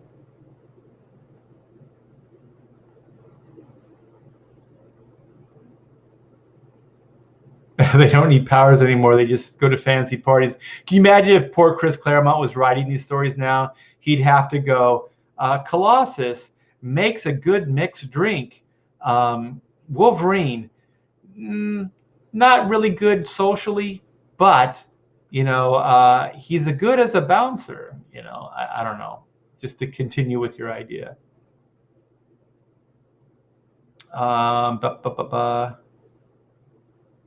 X-Men are plant-based, soy-based, veggies. To me, multiverse is lazy. Not really a fan. I'm not either, personally, but I see the merit in some of these ideas, and I see that you can tell stories in a multiverse way that you couldn't the other way. And when I mean multiverse, I'm not like there's a bazillion of these universes either. I don't really care for that. I think that does become hard to keep track of. But like if there's an Earth 1, Earth 2, every character that's on Earth 1 is on Earth 2. And also it's a way like for DC to like go like there was the golden age and the silver age. So that's a way to kind of bridge the gap between those two worlds or those two timelines. So, I do see some merit in it. Comicsgate adds flavor to everything. Yes.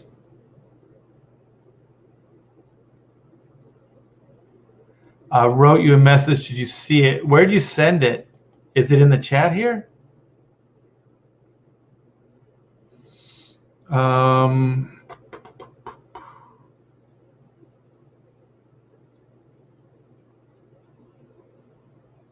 Yeah, anytime you try to put too much agenda in things, it just becomes horrible. So just to get back onto Winter Soldier, or Falcon Winter Soldier. It was agenda driven. It was shamefully done. It was obvious. I hope it tanks. I hope they get a lot of backlash for it, because I don't want to see any more of it. I don't want to see it. It's not the comics that I know and love. These aren't the characters. These aren't even the characters that Cinematic Marvel had created. I don't know who these guys are. What do I want? More Cyber Frog and Chrono Mechanics. Fractured timelines are more plausible. Ooh, I like that. Yeah, you could get it. It'd still have to be kind of like a one and done, but you could do something like that. The key is making them one and done. There's two things. Well, there's three things actually. Get them in the hands of kids and market them as being cool reads. Market them as like for Marvel. When you're waiting for your next Marvel movie, you can pick up a comic book. They don't want to do that. They want this TV stuff. Okay, fine. You're too cool for comics. Well, middle finger to you. Okay. Get them into places that kids are. Get them in front of kids. That's two. Well, they're kind of hand in hand. But then the other is make them affordable so that they can be more like, kid wants it, mom goes, how much is it? Sure, I'll buy it for you. You were good in the store, I'll buy it for you. That's how I got my comics, right? So if they're more kid friendly, I guess, then they could do well. I still think there's like books like this, like prestige books, high end, collectibles, things like that. There's always going to be a place for them too. But I'm talking about like a entry level floppy comic book, and then do one and dones. Do one and dones. So bring down the price, get them in front of kids, market the hell out of them, and then you'll be fine. One and done's price and accessibility.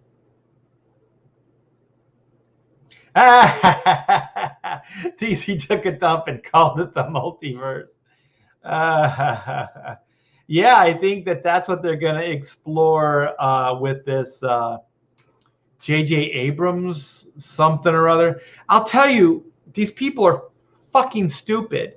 You haven't even established, like if Marvel does it, at least it makes sense. They've established a universe. If DC does it, it isn't going to mean anything. Like if JJ, does his Black Superman and then calls it the multiverse, what average person's going to go, oh, yeah, the multiverse, I get it. It's stupid. It's hard enough to sell Superman. You guys at Warner Brothers, DC, you have to understand this. These characters, these concepts, these universes are hard to sell to an average movie-going public. So you have to make these things accessible. Adding a multiverse to the already convoluted crap that you've done, and it's like, oh, the multiverse, that's how we'll explain that all these other things didn't exist. Who's going to spend that kind of time? What average person is going to spend that kind of time and bring all that information into it? When Marvel did it, okay, Marvel had the Ed Norton Hulk, right? And then they changed it to the Ruffalo character, right? And so then I was like, what are we supposed to bring over from the original Ed Norton to the new Ruffalo? Are these the same characters? Is this a different version of the Hulk? Like, I didn't know. And then there was one, this was Warner Brothers. This was a completely bad idea where it was like 25 years, 30 years after the fact, where what was his name? The director did Superman Returns, and then he said, like, This is the Donner. This ties into the first two Donner films, right? Not all of them. Just was it either the first one or the first two? I think it was the first two, right?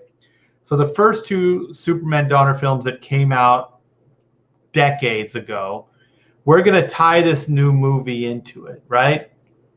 And so we're going to take off right where that left. And so there's like, we're going to get, what did they get? Marlon Brando, and they digitally did Brando to have a cameo as Jor-El. And they did all this, this stuff. And it's like, it's just a bad idea. How's anybody going to know? Like, how do you educate people and say, this is a continuation of those first two movies, not the other ones that came after that, specifically just those two. So this continuity is based on the Donner films. How's an average movie-going person going to know that? It's too much. And then, so, that's how he had the kid. You don't show it in the story proper. You don't even like really harken back to the scene that Lois and Clark, like I imagine it's when Clark lost his powers and they got busy, in that scene. So now we have two different actors, and then, Lois had this kid. And so now it's a continuation of that story. How is anybody going to know that? How's anybody going to comprehend that? I barely did. It's dumb. It's a conceit that people think that the movie-going audience are into this stuff way more than they actually are. They're not that into it. We're into it, but even us, we're like, there's way too much baggage. There's way too much. Just tell a new Superman story. And stop retelling the origins. Let's just see a good Superman story. I don't want to see another Batman origin. I don't want to see that. I want to see a good Batman story. I want to see a good Dark Knight story. I want to see a detective story. I want to see a gritty street level Batman story with tons of gadgets. I want to see Bat water picks. I want to see Bat hairbrushes. I want to see Bat everything. I want to see, I don't want them to call it Bat everything, but I just want like gizmos. I want all that stuff, and I want that to help him fight the crime. But I want him in the shadows. I want it gritty. I want it smart. I want it intelligent. Even beyond what Nolan did. I want to see a detective story. I want to see him working with the cops. I want to see him public enemy number one. I want to see how,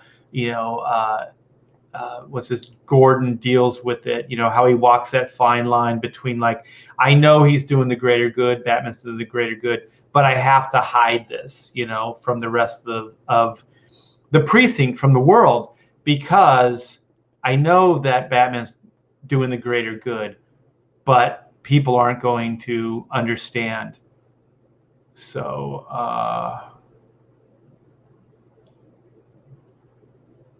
let's see what you guys are saying.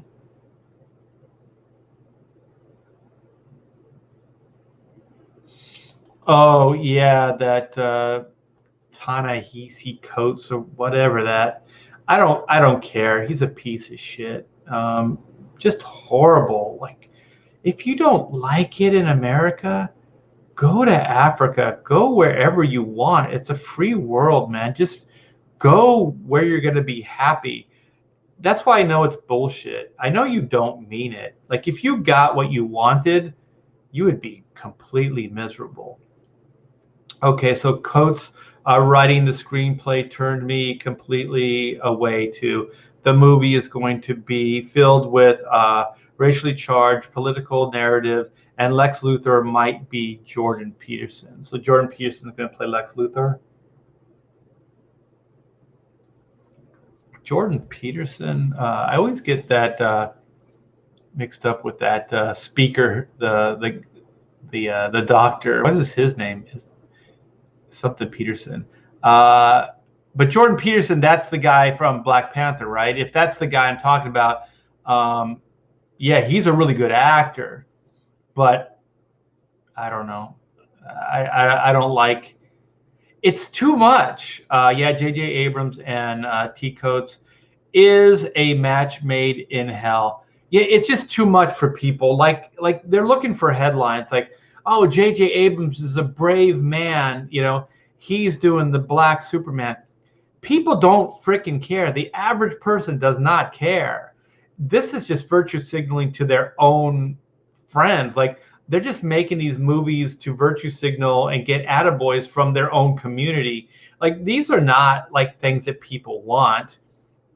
You know, you haven't even fully established the Superman yet. Establish the Superman, then start introducing other things. You haven't told a good Superman story since, you know, the first two Donner films. So first do that. Learn to walk before you run, Hollywood. Uh, People just wanting to change things just to change things. There's nothing wrong with Clark Kent. There's nothing wrong with Superman. It's bullshit. Who knew Superman's Krypton item would be social justice? They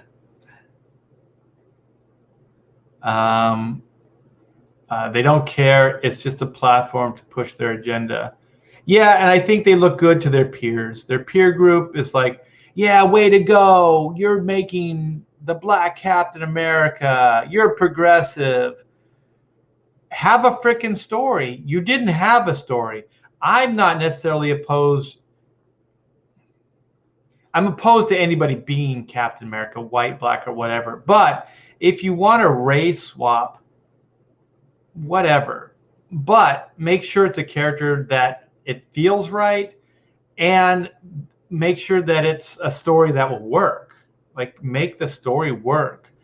I don't think J.J. Abrams and this Ta-Nehisi Coates or whatever his name are the guys. I think they're just going to write propaganda. Coates writing is great. Turn me. Oh, I'm sorry. I read that already. I thought.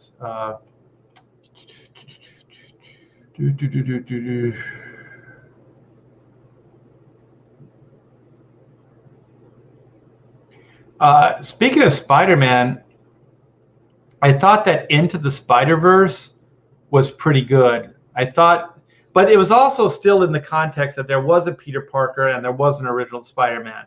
So it wasn't like it was purely the new Spider-Man. I don't remember the guy's name. It wasn't like he was completely, it was his story. Oh my gosh, what is his name? I almost had it, but yeah, but it did work. And then like Batman Beyond, like the Terry McGinnis character, that worked because Batman was still there. So there was a Bruce Wayne character. I don't think Batman Beyond would have worked without Bruce Wayne being there. I don't think the character was that strong, but when you have years of history with a Bruce Wayne character and he's an older guy, it becomes interesting. And I think that oh my gosh, this chat jumps all over the place. I can't keep track of it. Oh yeah, I think John Byrne's Superman was freaking cool. Man of Steel. Yeah, his take on Superman was pretty good. It was pretty darn good.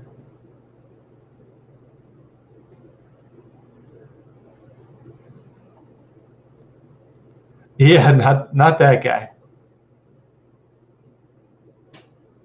Yeah, I want to see Henry Cavill or Cavill, Superman versus Brainiac, or The Rock's Black Adam. I agree.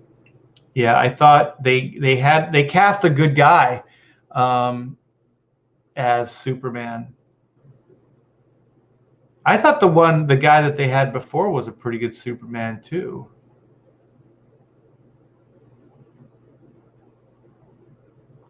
Yeah, yeah.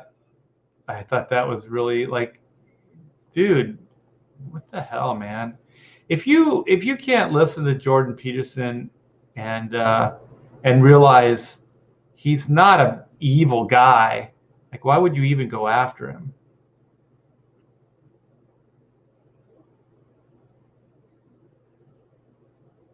Yeah, Miles Morales, thank you. Yeah, I thought it was great stuff. Yeah, I think that's how you can tell a legacy story. Like, you can do that. So there's Batman Legacy, but it's not like that. Terry McGinnis was groomed to be Batman, and then I think Terry actually interacted with Gordon's daughter, who is now the commissioner. And I think that there even was, didn't he meet like did he meet Dick Grayson, or there was something where he met one of the old uh, like sidekicks, Batman sidekicks.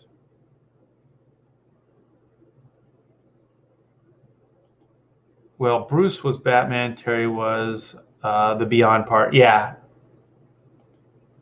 Oh, uh, Scorsese is pumped by garbage films now. America's cinema is dead.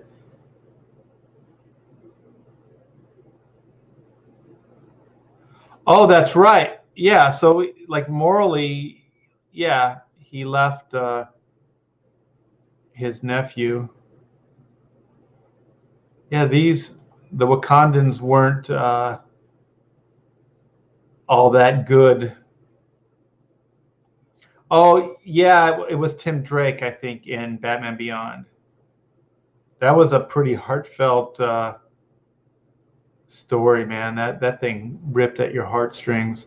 All right, man. Well, yeah, just to wrap up, I am the new Captain America.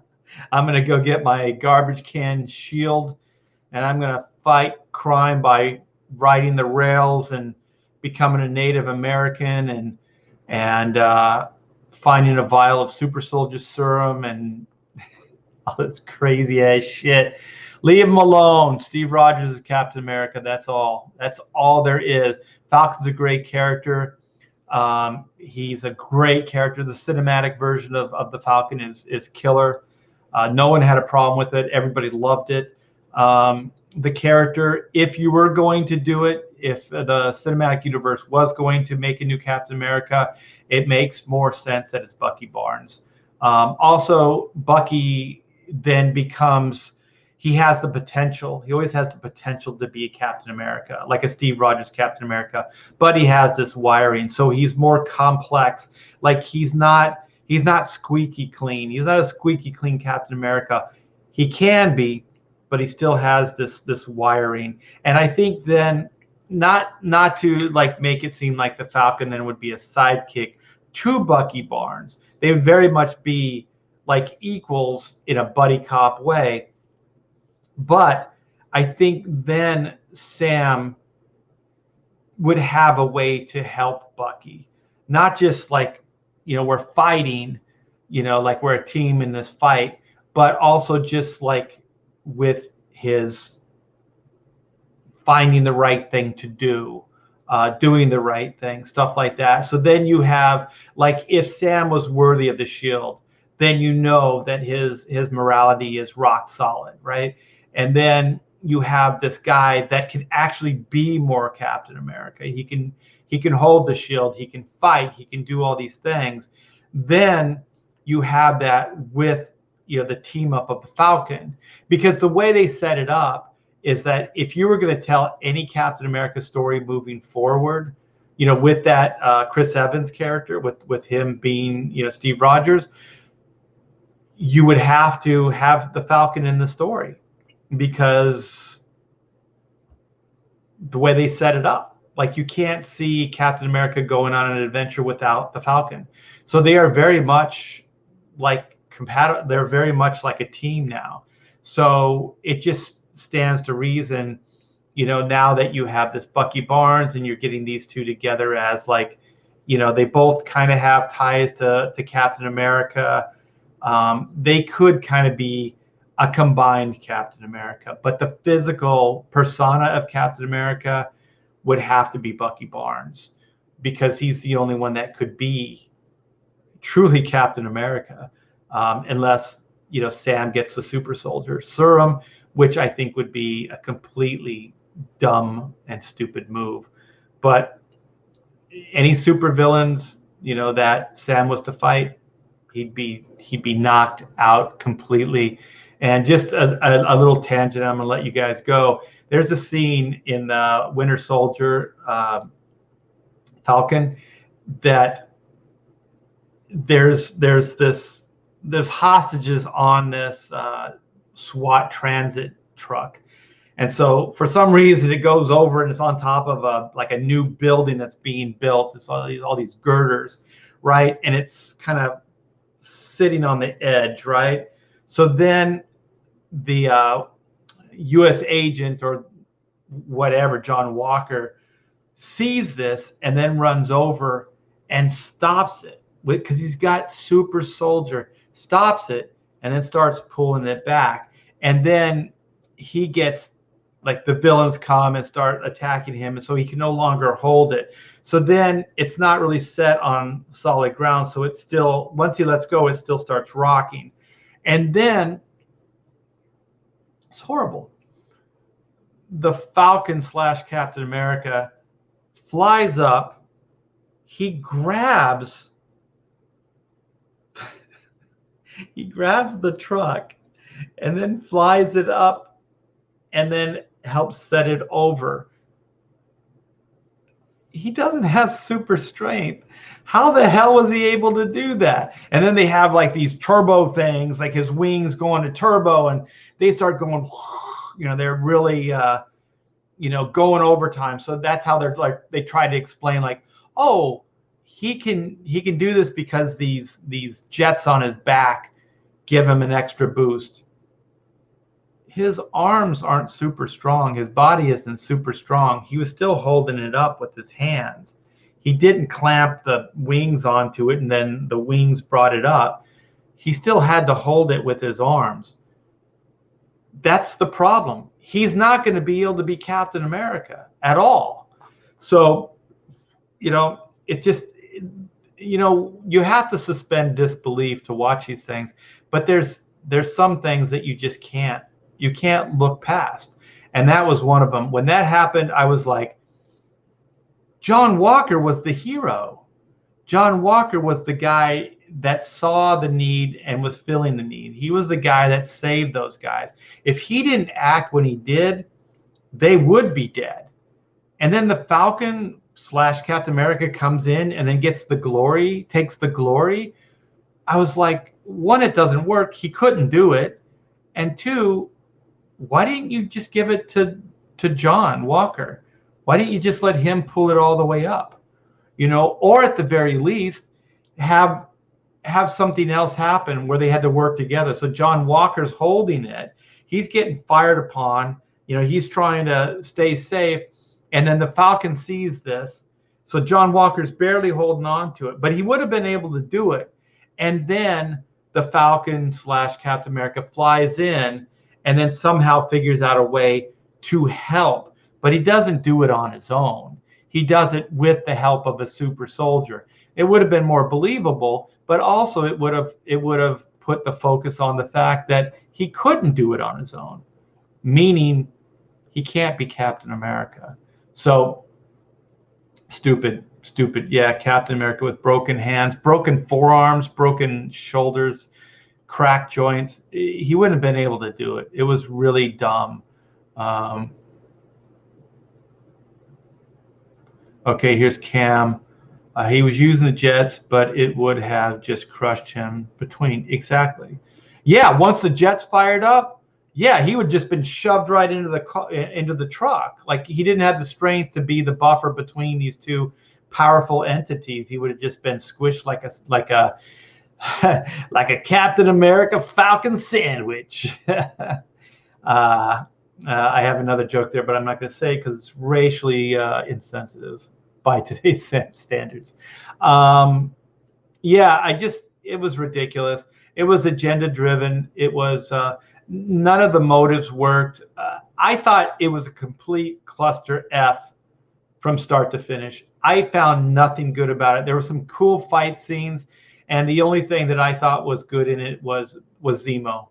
Zemo was the only character that acted like a hero. And then Sharon Carter shot the villain, which even in that context, she seemed more heroic than Bucky and the Falcon.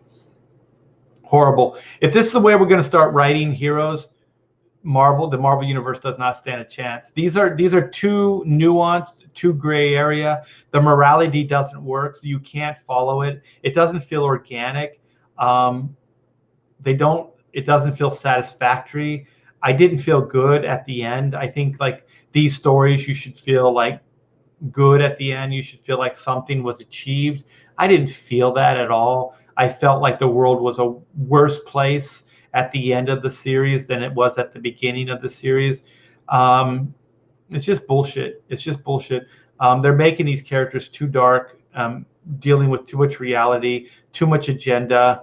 Marvel, I'm telling you right now, you're not going to stand a chance if you continue this, because we're hip to it, because we love the comic books, we love the characters, but the average movie-going audience is not going to think it's cool. They're going to scratch their head. They're not going to understand it. And also, from what I understand, your numbers, Disney Plus, have dropped off quite a bit for the winter or the Falcon Winter Soldier.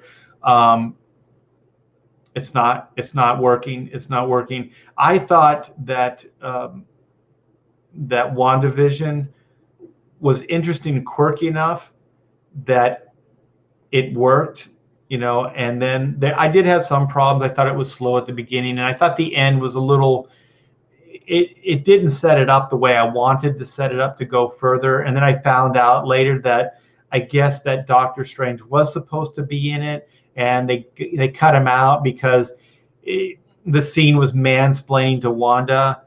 He's the Sorcerer Supreme.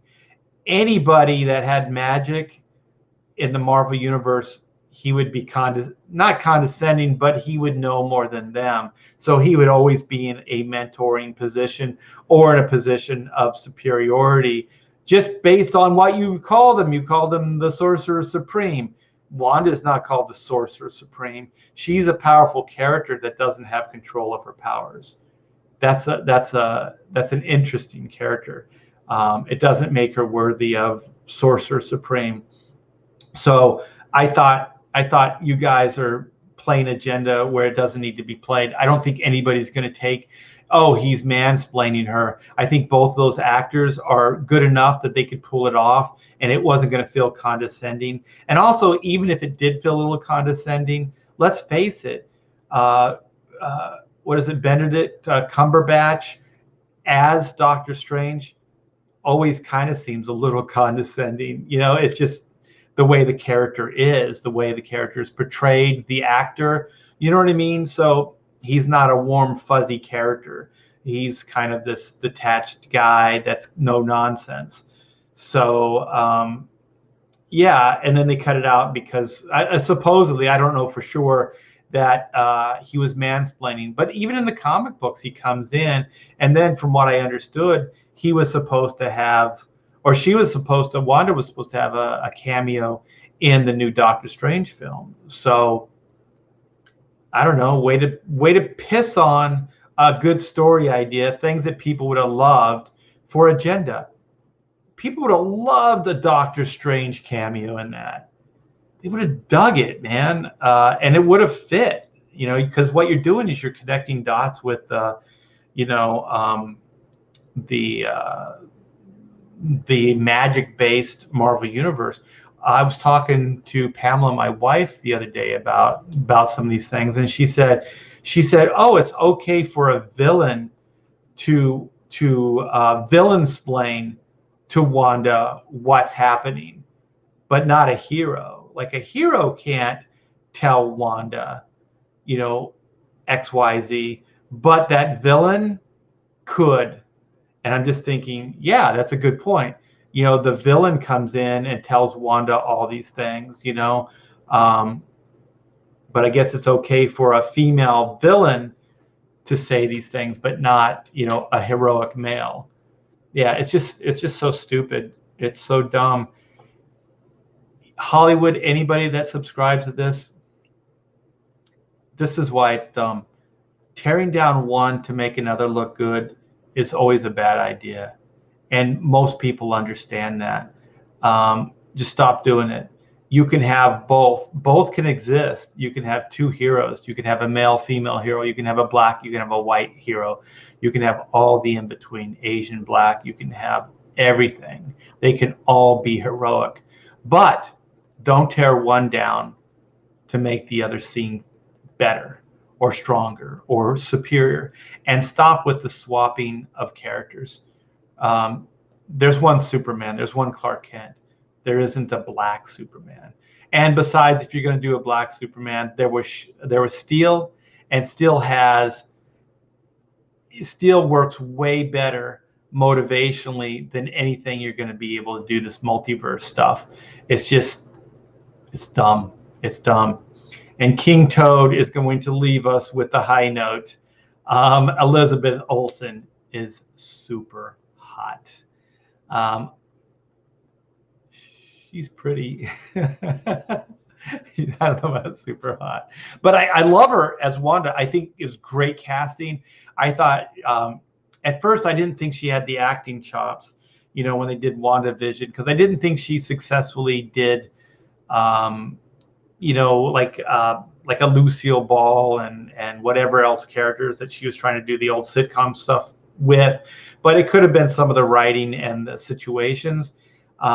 But she plays a good Wanda. She plays a great Wanda, great Scarlet Witch. So, yeah, I really do like her as that character for sure. So thank you guys for hanging out. Thanks for letting me just kind of go off and just get this out of my system. To be honest, the only reason I watched those last two episodes is because you guys kind of wanted to hear me rant about the show, and I hope successfully I have.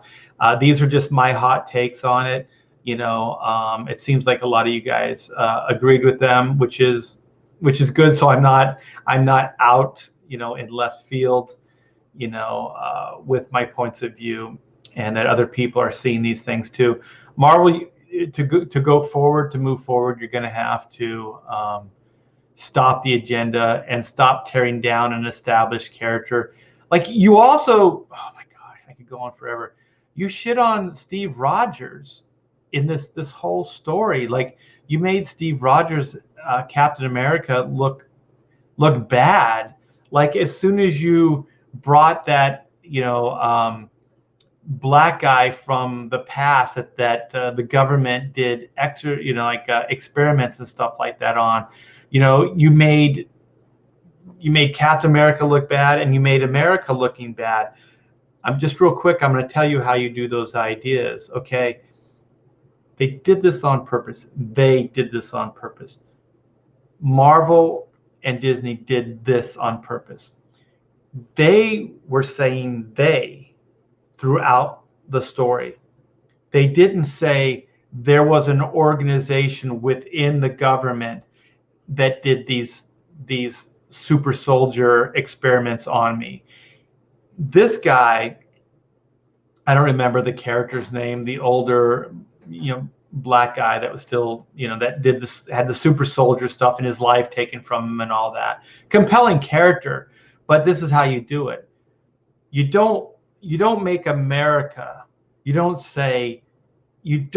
kind of aim it in the America's direction. And then instead of keeping, because if they would have kept saying, America did this, my country did this to me, the USA did this to me, it would have seemed obvious that it was propaganda. So they just kept saying they. But if you want to be fair, which they don't give a shit about, but this is how you do it.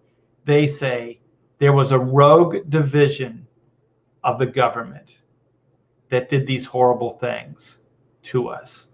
And then if those guys are still around, then part of that character's arc is that they bring those guys down, or they bring those people to justice, or somehow, Falcon brings that to them, instead of like, yeah, you should be up on the walls also the Falcon did the major, what is the SJW thing, where he's like, that guy told him, I don't want that. I want to stay hidden. But Sam was like, no, screw you. I'm going to save you, and I'm going to out you to the world, and we're going to have you part of this museum. That's not what he wanted.